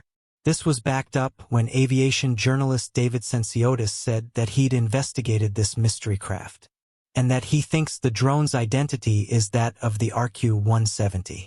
Again, though, as of right now, these are just rumors and speculation, and other experts have said this could be another type of spy drone. Some have said, though, that it's very unlikely that Lockheed Martin would leave a new drone out in the open like this, causing some to say that it's likely a standard or known drone that's just under wraps. Again, this hasn't stopped people from sharing their ideas and theories for what this mystery craft could be. Another user said, though, that they had taken another photograph showing the same craft, and that this stealth drone is in the same position as the craft that was taken by the satellites. This photo was taken 5 months before, though, and it's led some to theorize that this craft could be a mock-up. Again, though, this is just speculation, and until Lockheed Martin comes forward and tells us exactly what this craft is, it's likely it will remain a mystery. Every year many different aircrafts are spotted by everyday people, and there's some that think that the mysterious State Route 72 Blackbird is currently flying around in our sky. For those unaware, the State Route 72 is the successor to the State Route 71 Blackbird, a plane that was able to reach speeds of 3,529 kilometers per hour, or 2,200 miles per hour, and heights of 85,000 feet. The State Route 72 aircraft will be the most impressive aircraft on the planet, having state-of-the-art hypersonic technology. Some websites are even reporting that the State Route 72 will be able to strike targets anyway in less than an hour. This 14,500 miles per hour aircraft will be an optionally piloted flight research vehicle, meaning that it will be able to fly without a pilot. Lockheed Martin has said that the State Route 72 could be in our skies as early as 2023, but there's some who've said that they've already seen the craft, describing it as a black triangle and saying that it can travel at incredible speeds. Other experts have said that the State Route 72 is not the same as these triangles. Those who study planes and jets have denied these claims and said that what people are seeing is not the State Route 72, but didn't go on to give an answer for what these individuals saw. Amateur researchers have said that the mysterious black triangle could either be a black project craft that officially doesn't exist, or could be linked to the UFO phenomena, saying that these strange triangular-shaped crafts have been detected for several decades. These black triangles have been spotted in various different countries, and those that have seen them have said they have the ability to hover motionless without making a sound, and can travel much faster than any conventional jet, with pilots who have encountered them saying that they don't match any conventional aircraft. Whatever these crafts may be, it seems that we're no closer to understanding what they are and who is behind their creation. So what do you make of these mysterious crafts?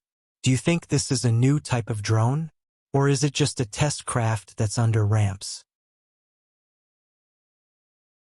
When we are looking over the past, especially at specific tragic events stamped into our history, it can be easy to assume we have all the answers and already know all there is to know. The truth is far from this. With every event, every period of time, and every artifact, there is bound to be so much more that we do not know compared to what we do. The Titanic is no different.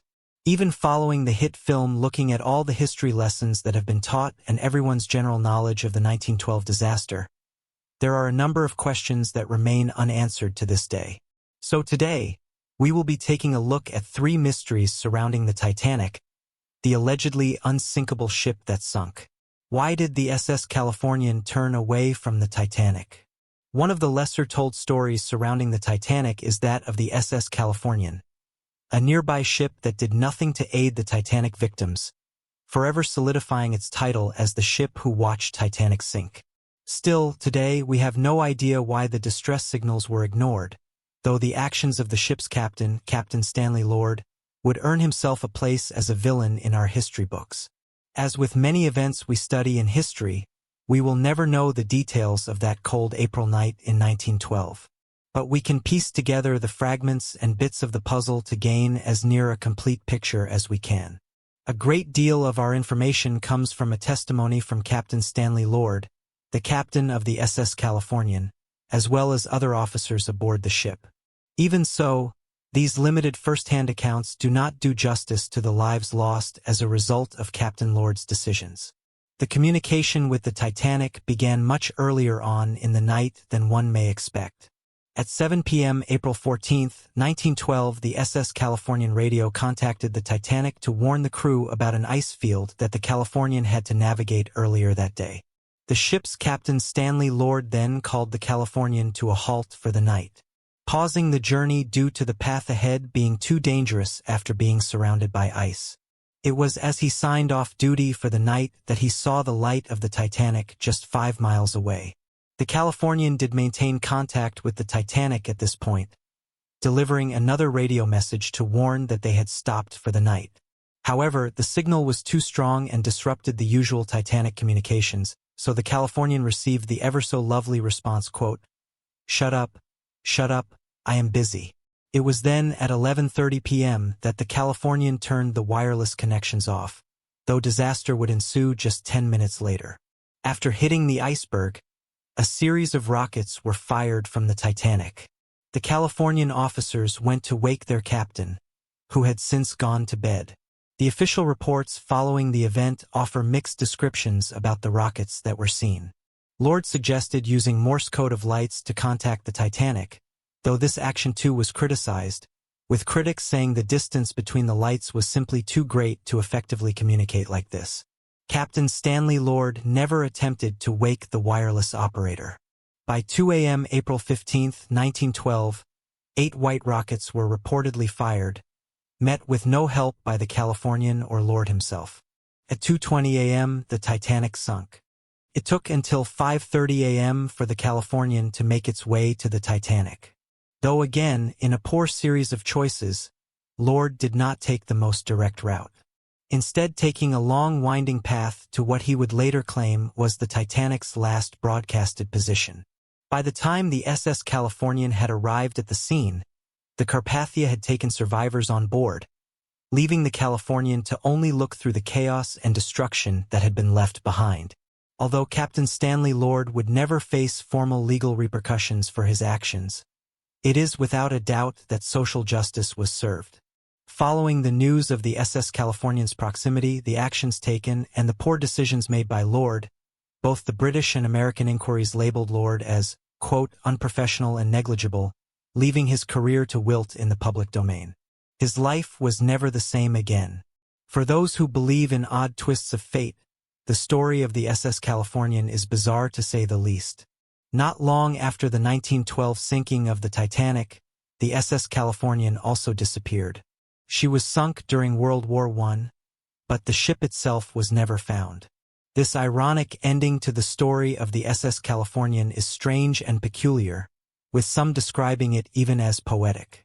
The ease of which the Californian ignored the pleas for help has been heavily criticized, with some blaming Lord for the severity and the high number of losses. Yet the question still remains, why was he so reluctant to help? And can a man who was never on the ship really be responsible for its sinking?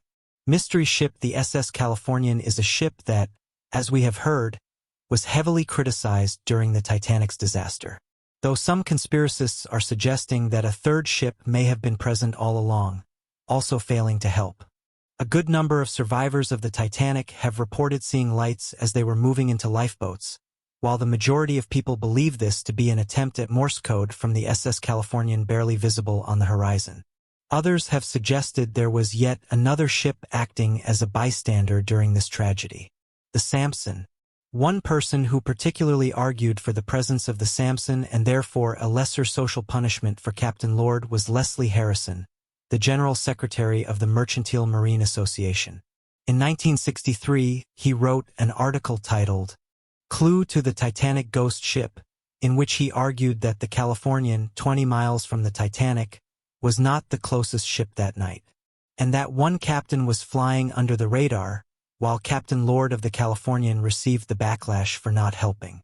Harrison argues that the Samson, a Norwegian seal hunter, was far closer to the Titanic and was also perfectly able, but seemingly unwilling, to help.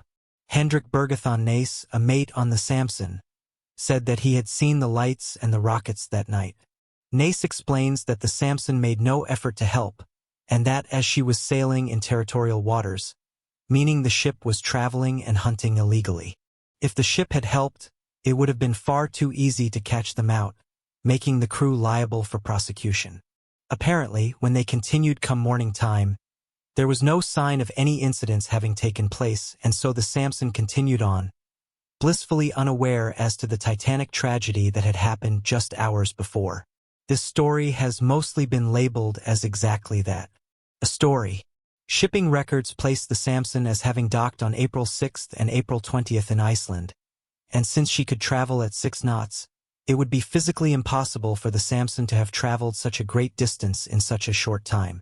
Another piece of thread that unravels this theory is that it was not illegal to be hunting seals on the high seas, so what possible reason would stop the Samson from helping?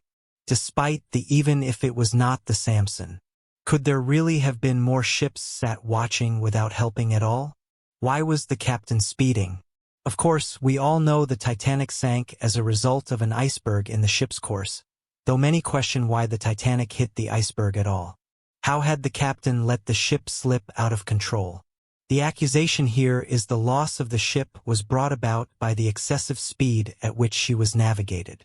Captain Edward Smith, the captain of the Titanic, has of course been labeled negligent, allowing the speed of the ship to impact the efficiency of his steering, especially in such icy conditions that had caused other ships to stop for the night. Contrary to many popular opinions, he did not speed the ship up, and the ship never hit top speed, but rather maintained the cruising speed, though many think it would have been wise to slow the ship down. Some suggest he was pressured by White Star Line to keep to the ship's existing speed. Others place the blame on Smith himself. It is unsurprising that the Titanic was his last voyage in a long career. There are plenty of myths surrounding what exactly happened to him. Some say he went to save a drowning infant. Others report seeing him take his own life. He had been known as the millionaire's captain, sporting humor and good relationships with the passengers and crew alike. And the Titanic was the one failure in a successful career he had established. The speed of the Titanic was not the only error that could have been avoided. The severe lack of lifeboats was wildly irresponsible, to say the least. Factors like this are to blame on human error too. Even if there is no easily identifiable individual to take the blame, can Captain Edward Smith be blamed for the Titanic sinking? Was he simply following orders delivered from above, or should he have disobeyed and used his best judgment to preserve life how he saw best? All in all, there were a great deal of factors that caused the sinking of the Titanic, and that worsened the situation. We may never fully understand the actions individuals took, leaving the pages of history forever incomplete.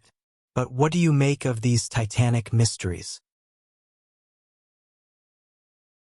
When it comes to space, it is highly likely that we will never learn the answer to every single mystery that lies hidden amongst the infinite depths. However, every day we continue to add to our knowledge base about how the mysterious expanse of space operates beyond the familiar atmosphere of Earth. Be it raining diamonds or planets disappearing, scientists never know what they will discover next when it comes to space. So today we will be looking at 3 of the most recent space discoveries and what they might mean for those of us stuck here. New Jupiter photographs, because we will likely never be able to set foot on many of the neighboring planets in our solar system due to their lethal composition of poisonous gases and inhospitable atmospheres. The best way for scientists to learn about these planets is through photographs. And as telescopes and satellites improve every year, we are able to uncover new information about these unwelcoming neighbors all the time. Recently, photographs taken of Jupiter by the near-infrared imager at Gemini North in Hawaii were able to shed some light on the tumultuous and stormy atmosphere that has made the enormous planet so famous. Out of all of the storms that swirl and rage across Jupiter's surface, it is its Great Red Spot which is its claim to fame. However, strangely, the Great Red Spot, which features prominently in photographs taken of the planet, is not so great at all in infrared renditions of these recent Hubble telescope photographs, which display the planet in multiple wavelengths. Scientists and researchers are hoping that this opportunity to view the gas giant from several different wavelengths will give them a better idea of what is driving these massive storms.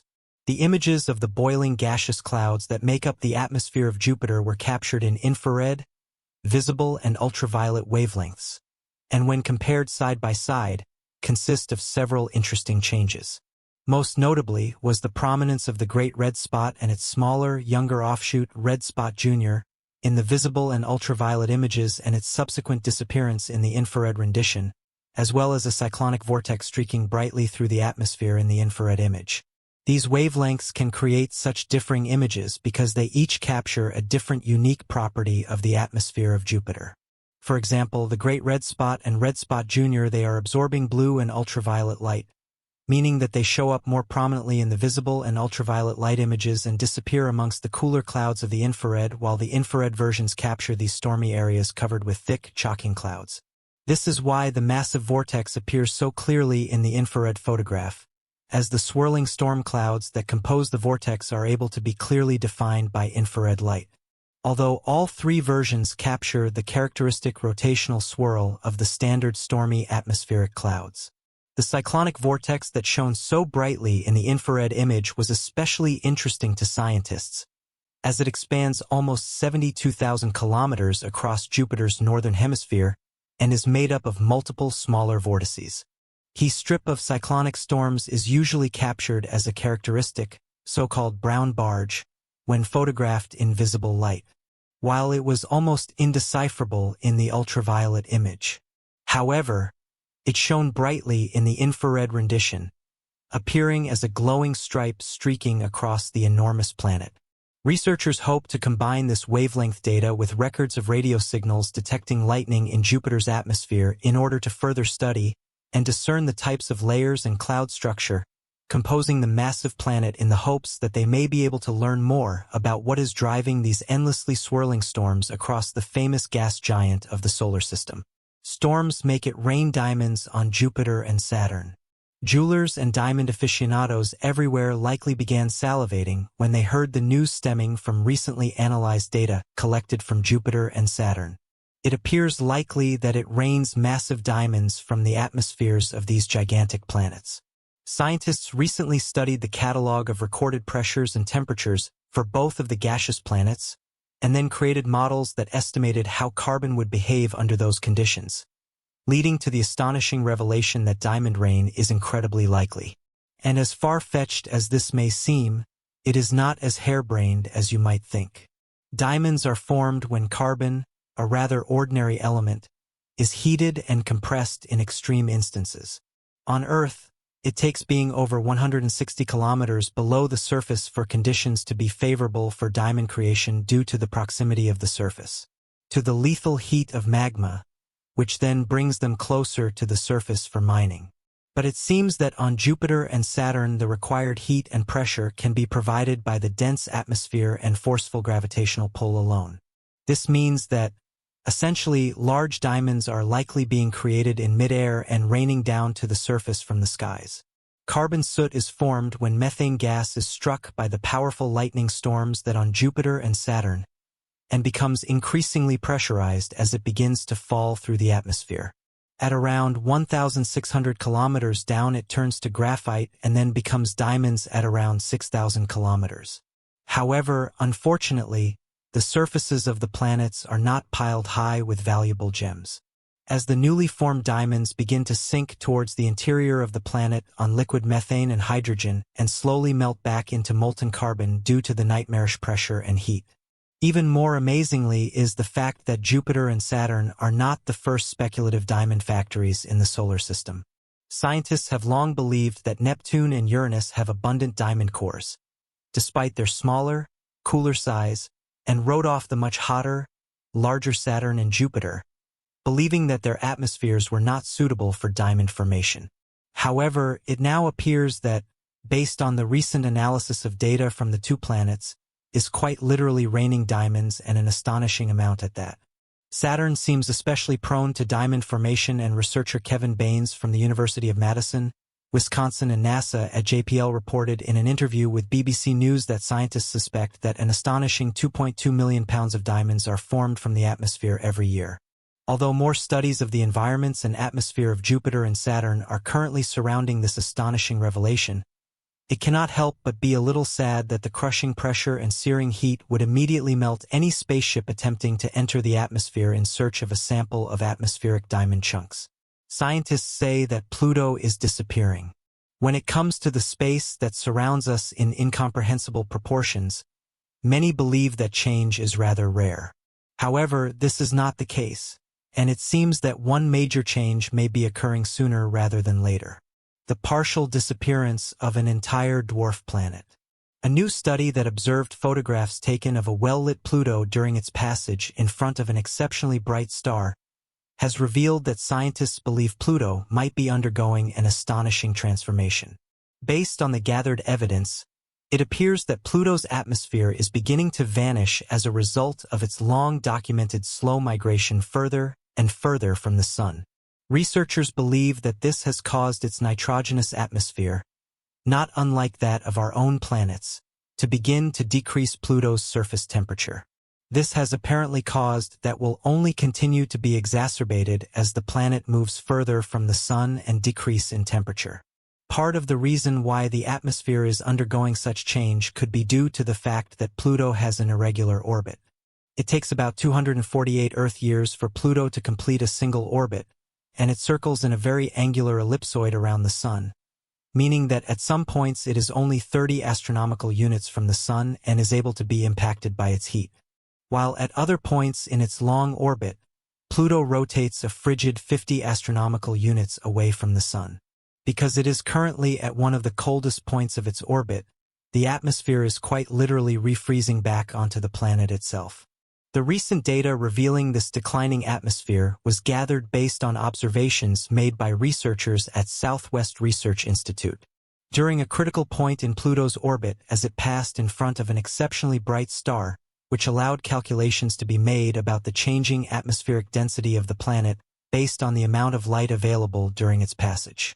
Dr. Leslie Young, a staff scientist at Southwest Research Institute, said that the continued persistence of Pluto's atmosphere suggests that nitrogen ice reservoirs on Pluto's surface were kept warm by stored heat under the surface.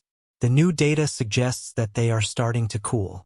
Although Pluto's nitrogenous atmosphere is similar to that of Earth's, it is unlike it in the fact that it is completely dependent on the vapor pressure generated by the surface ices. When this surface ice changes even a small amount, the atmosphere is greatly impacted. As Pluto continues to move further from the Sun, this atmospheric disappearance becomes more and more pronounced. But what do you make of these recent space discoveries? Back in 2017, a series of strange photographs were shared online. They showed what looked like large structures on the Moon's surface.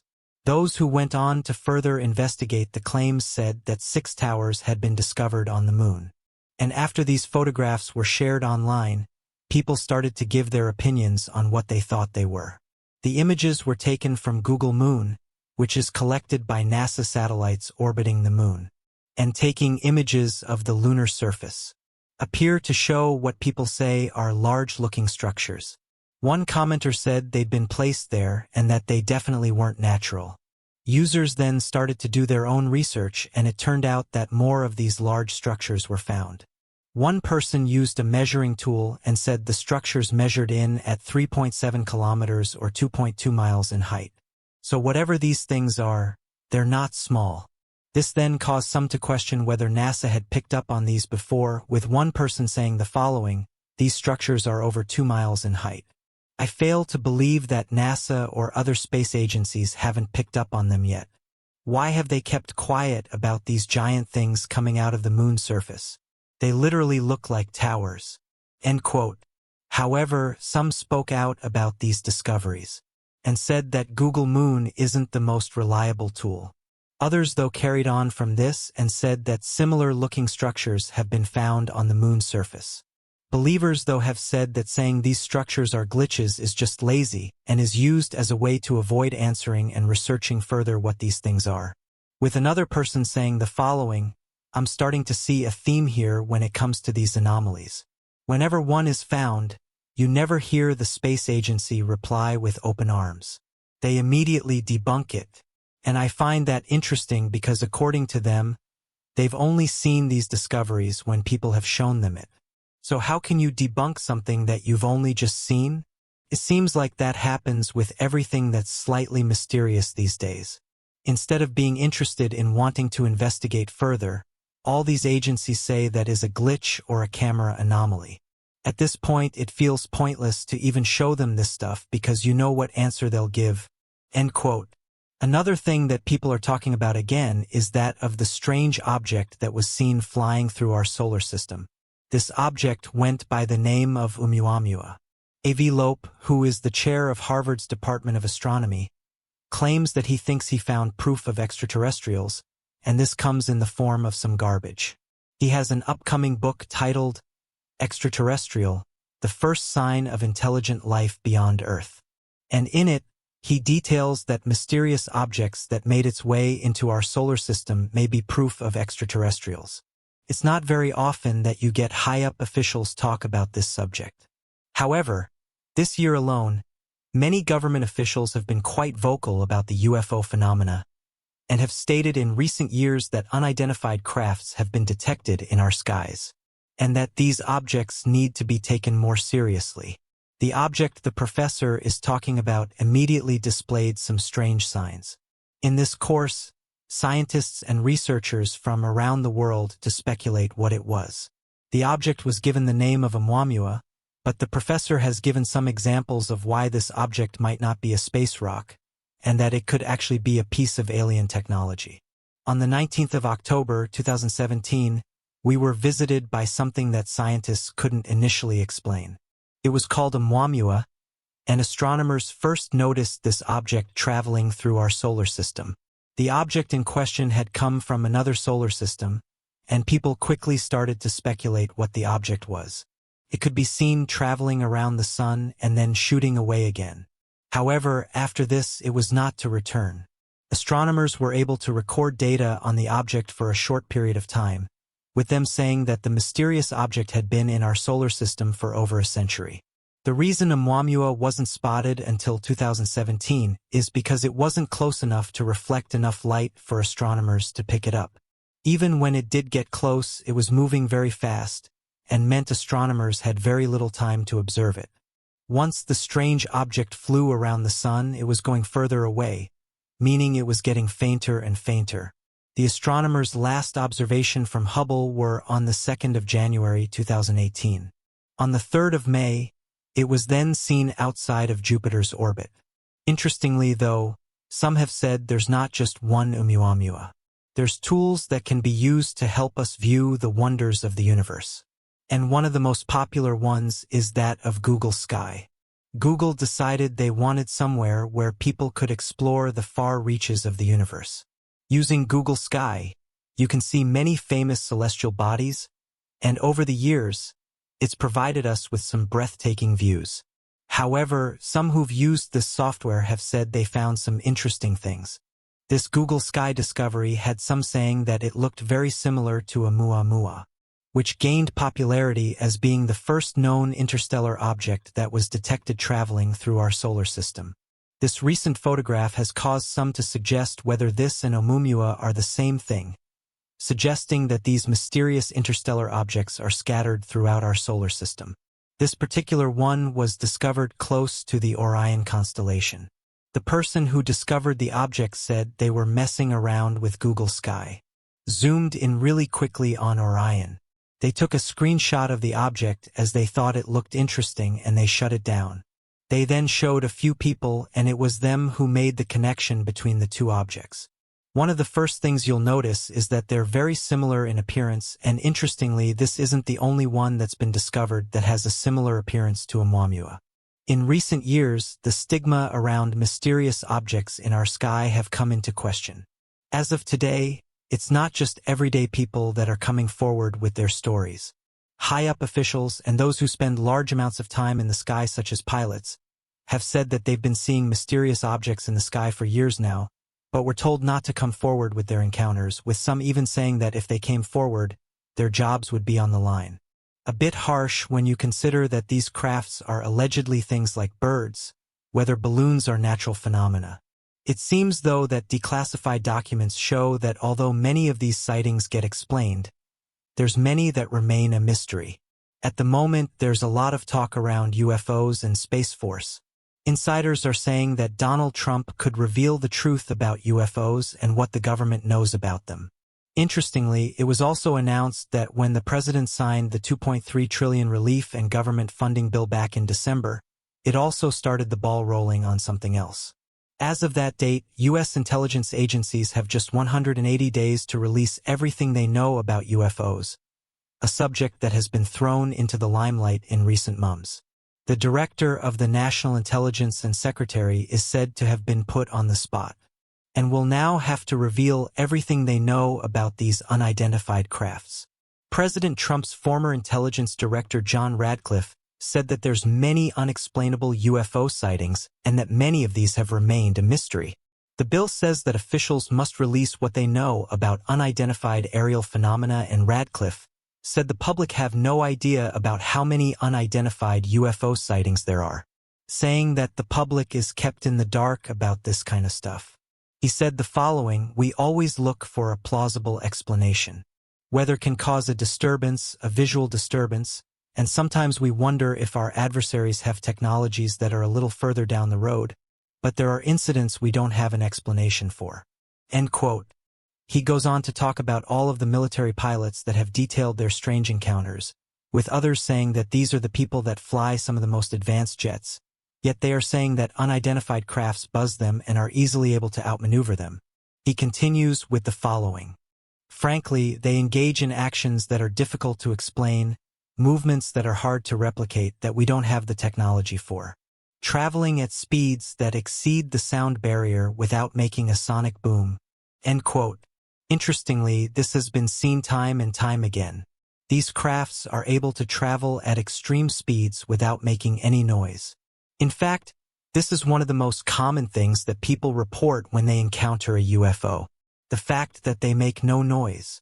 Sometimes why people see them by accident, because they can't hear that they're nearby. Some officials have gone back on their words, though, and instead of mocking the Tovik, they've said that these crafts could pose a security threat. And although on paper that's true because they're able to do things that our modern jets can't, as far as we know, we don't have any reason to believe this. With some saying that there's never been an incident in which a UFO has tried to harm a human. And the majority of the time accidents happen is because we chase them. One of the most well-known cases is that of Thomas Mantell. Captain Thomas Mantell was an experienced pilot, boasting a flight history of 2,167 hours. Many of these hours had been served during World War II, where he fought for the Allies in the Battle of Normandy, and was rewarded with the Distinguished Flying Cross and Air Medal for his actions. In 1947, he returned to Louisville and joined the new Kentucky Air National Guard as a flight leader. However, less than a year into the new job, Mantell's career ended in tragedy when he passed away while in pursuit of an unknown flying object. The object was seen by several of Mantell's colleagues.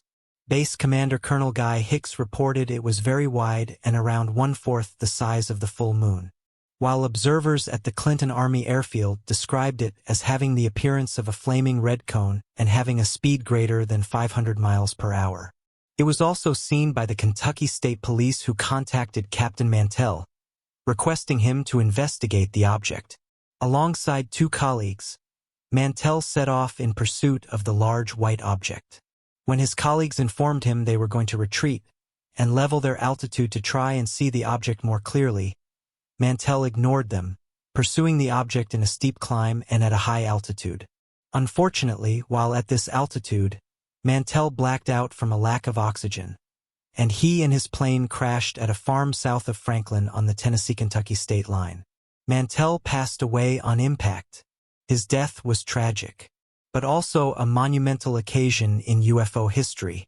Before this point, there had only been a few cases reporting unidentified flying objects, and most of these cases had been dismissed by the public as fans, or as the delusional sightings of insane men and women.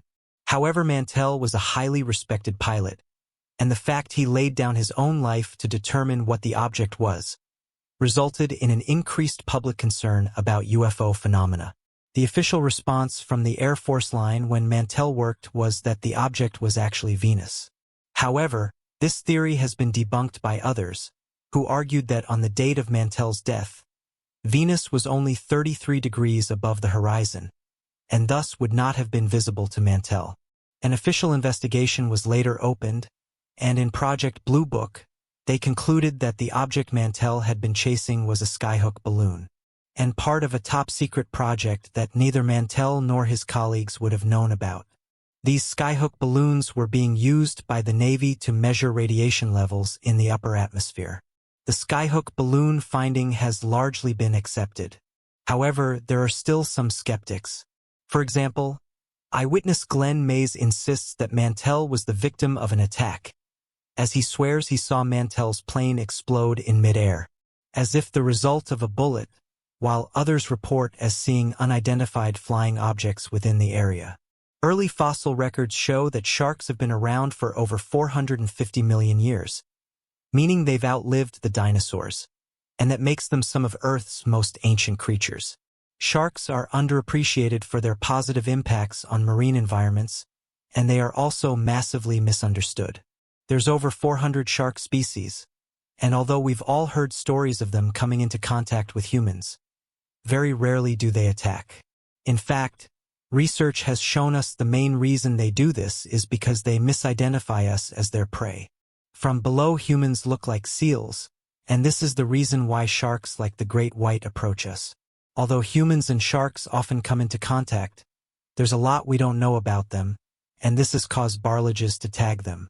It helps us understand their swimming patterns, areas they visit the most, and why they visit certain regions. Back in 2014, news broke that a 9-foot great white shark had been eaten by a massive giant shark.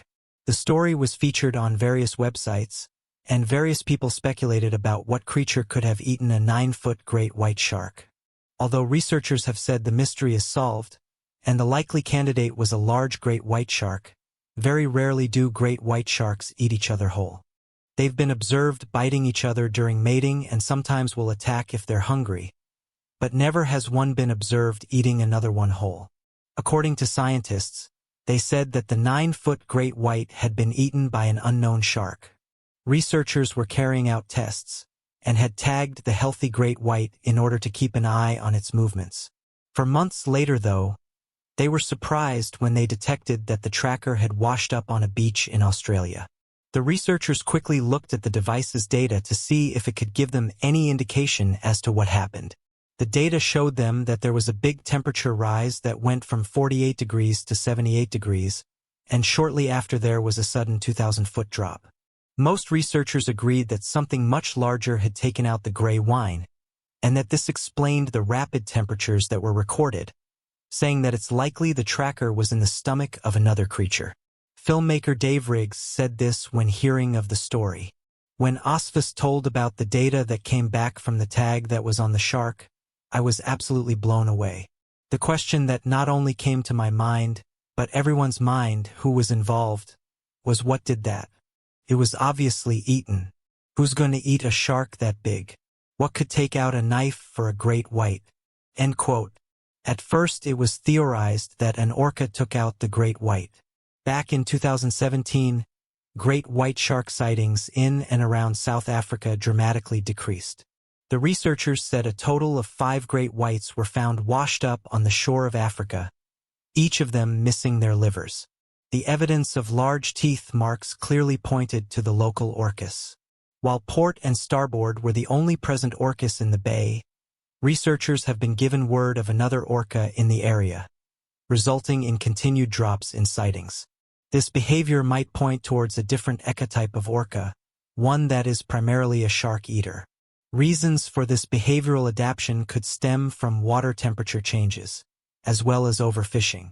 Strangely though, these orcas will only observe going for the shark's liver, and not eating any other part of the shark.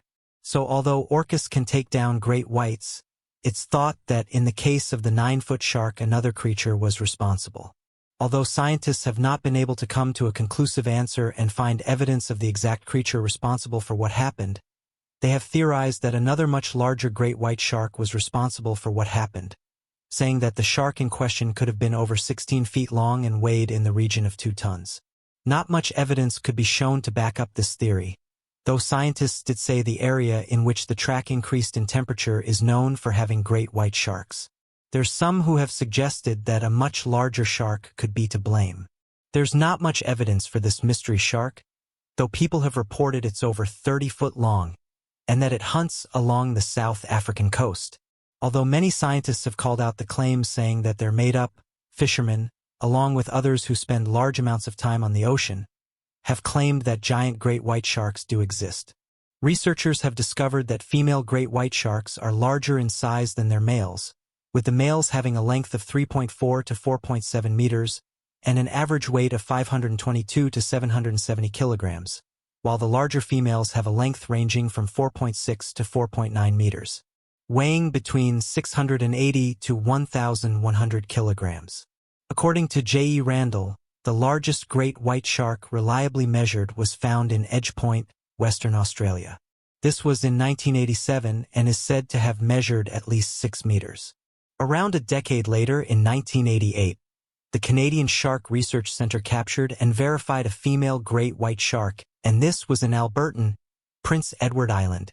It measured 6.1 meters. Furthermore, a great white captured off the coast of Malta in 1987 is said to have measured an estimated 7.1 meters by Gianna Bella. Photographic evidence of the shark dubbed Malta was thoroughly examined and was found to confirm this estimation, even suggesting it was larger than first thought.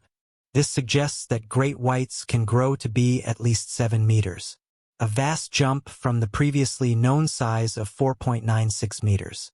Alternatively, the largest unconfirmed sighting of the great white has to be the case of the shark that was found in Canada, and this was during the 1930s.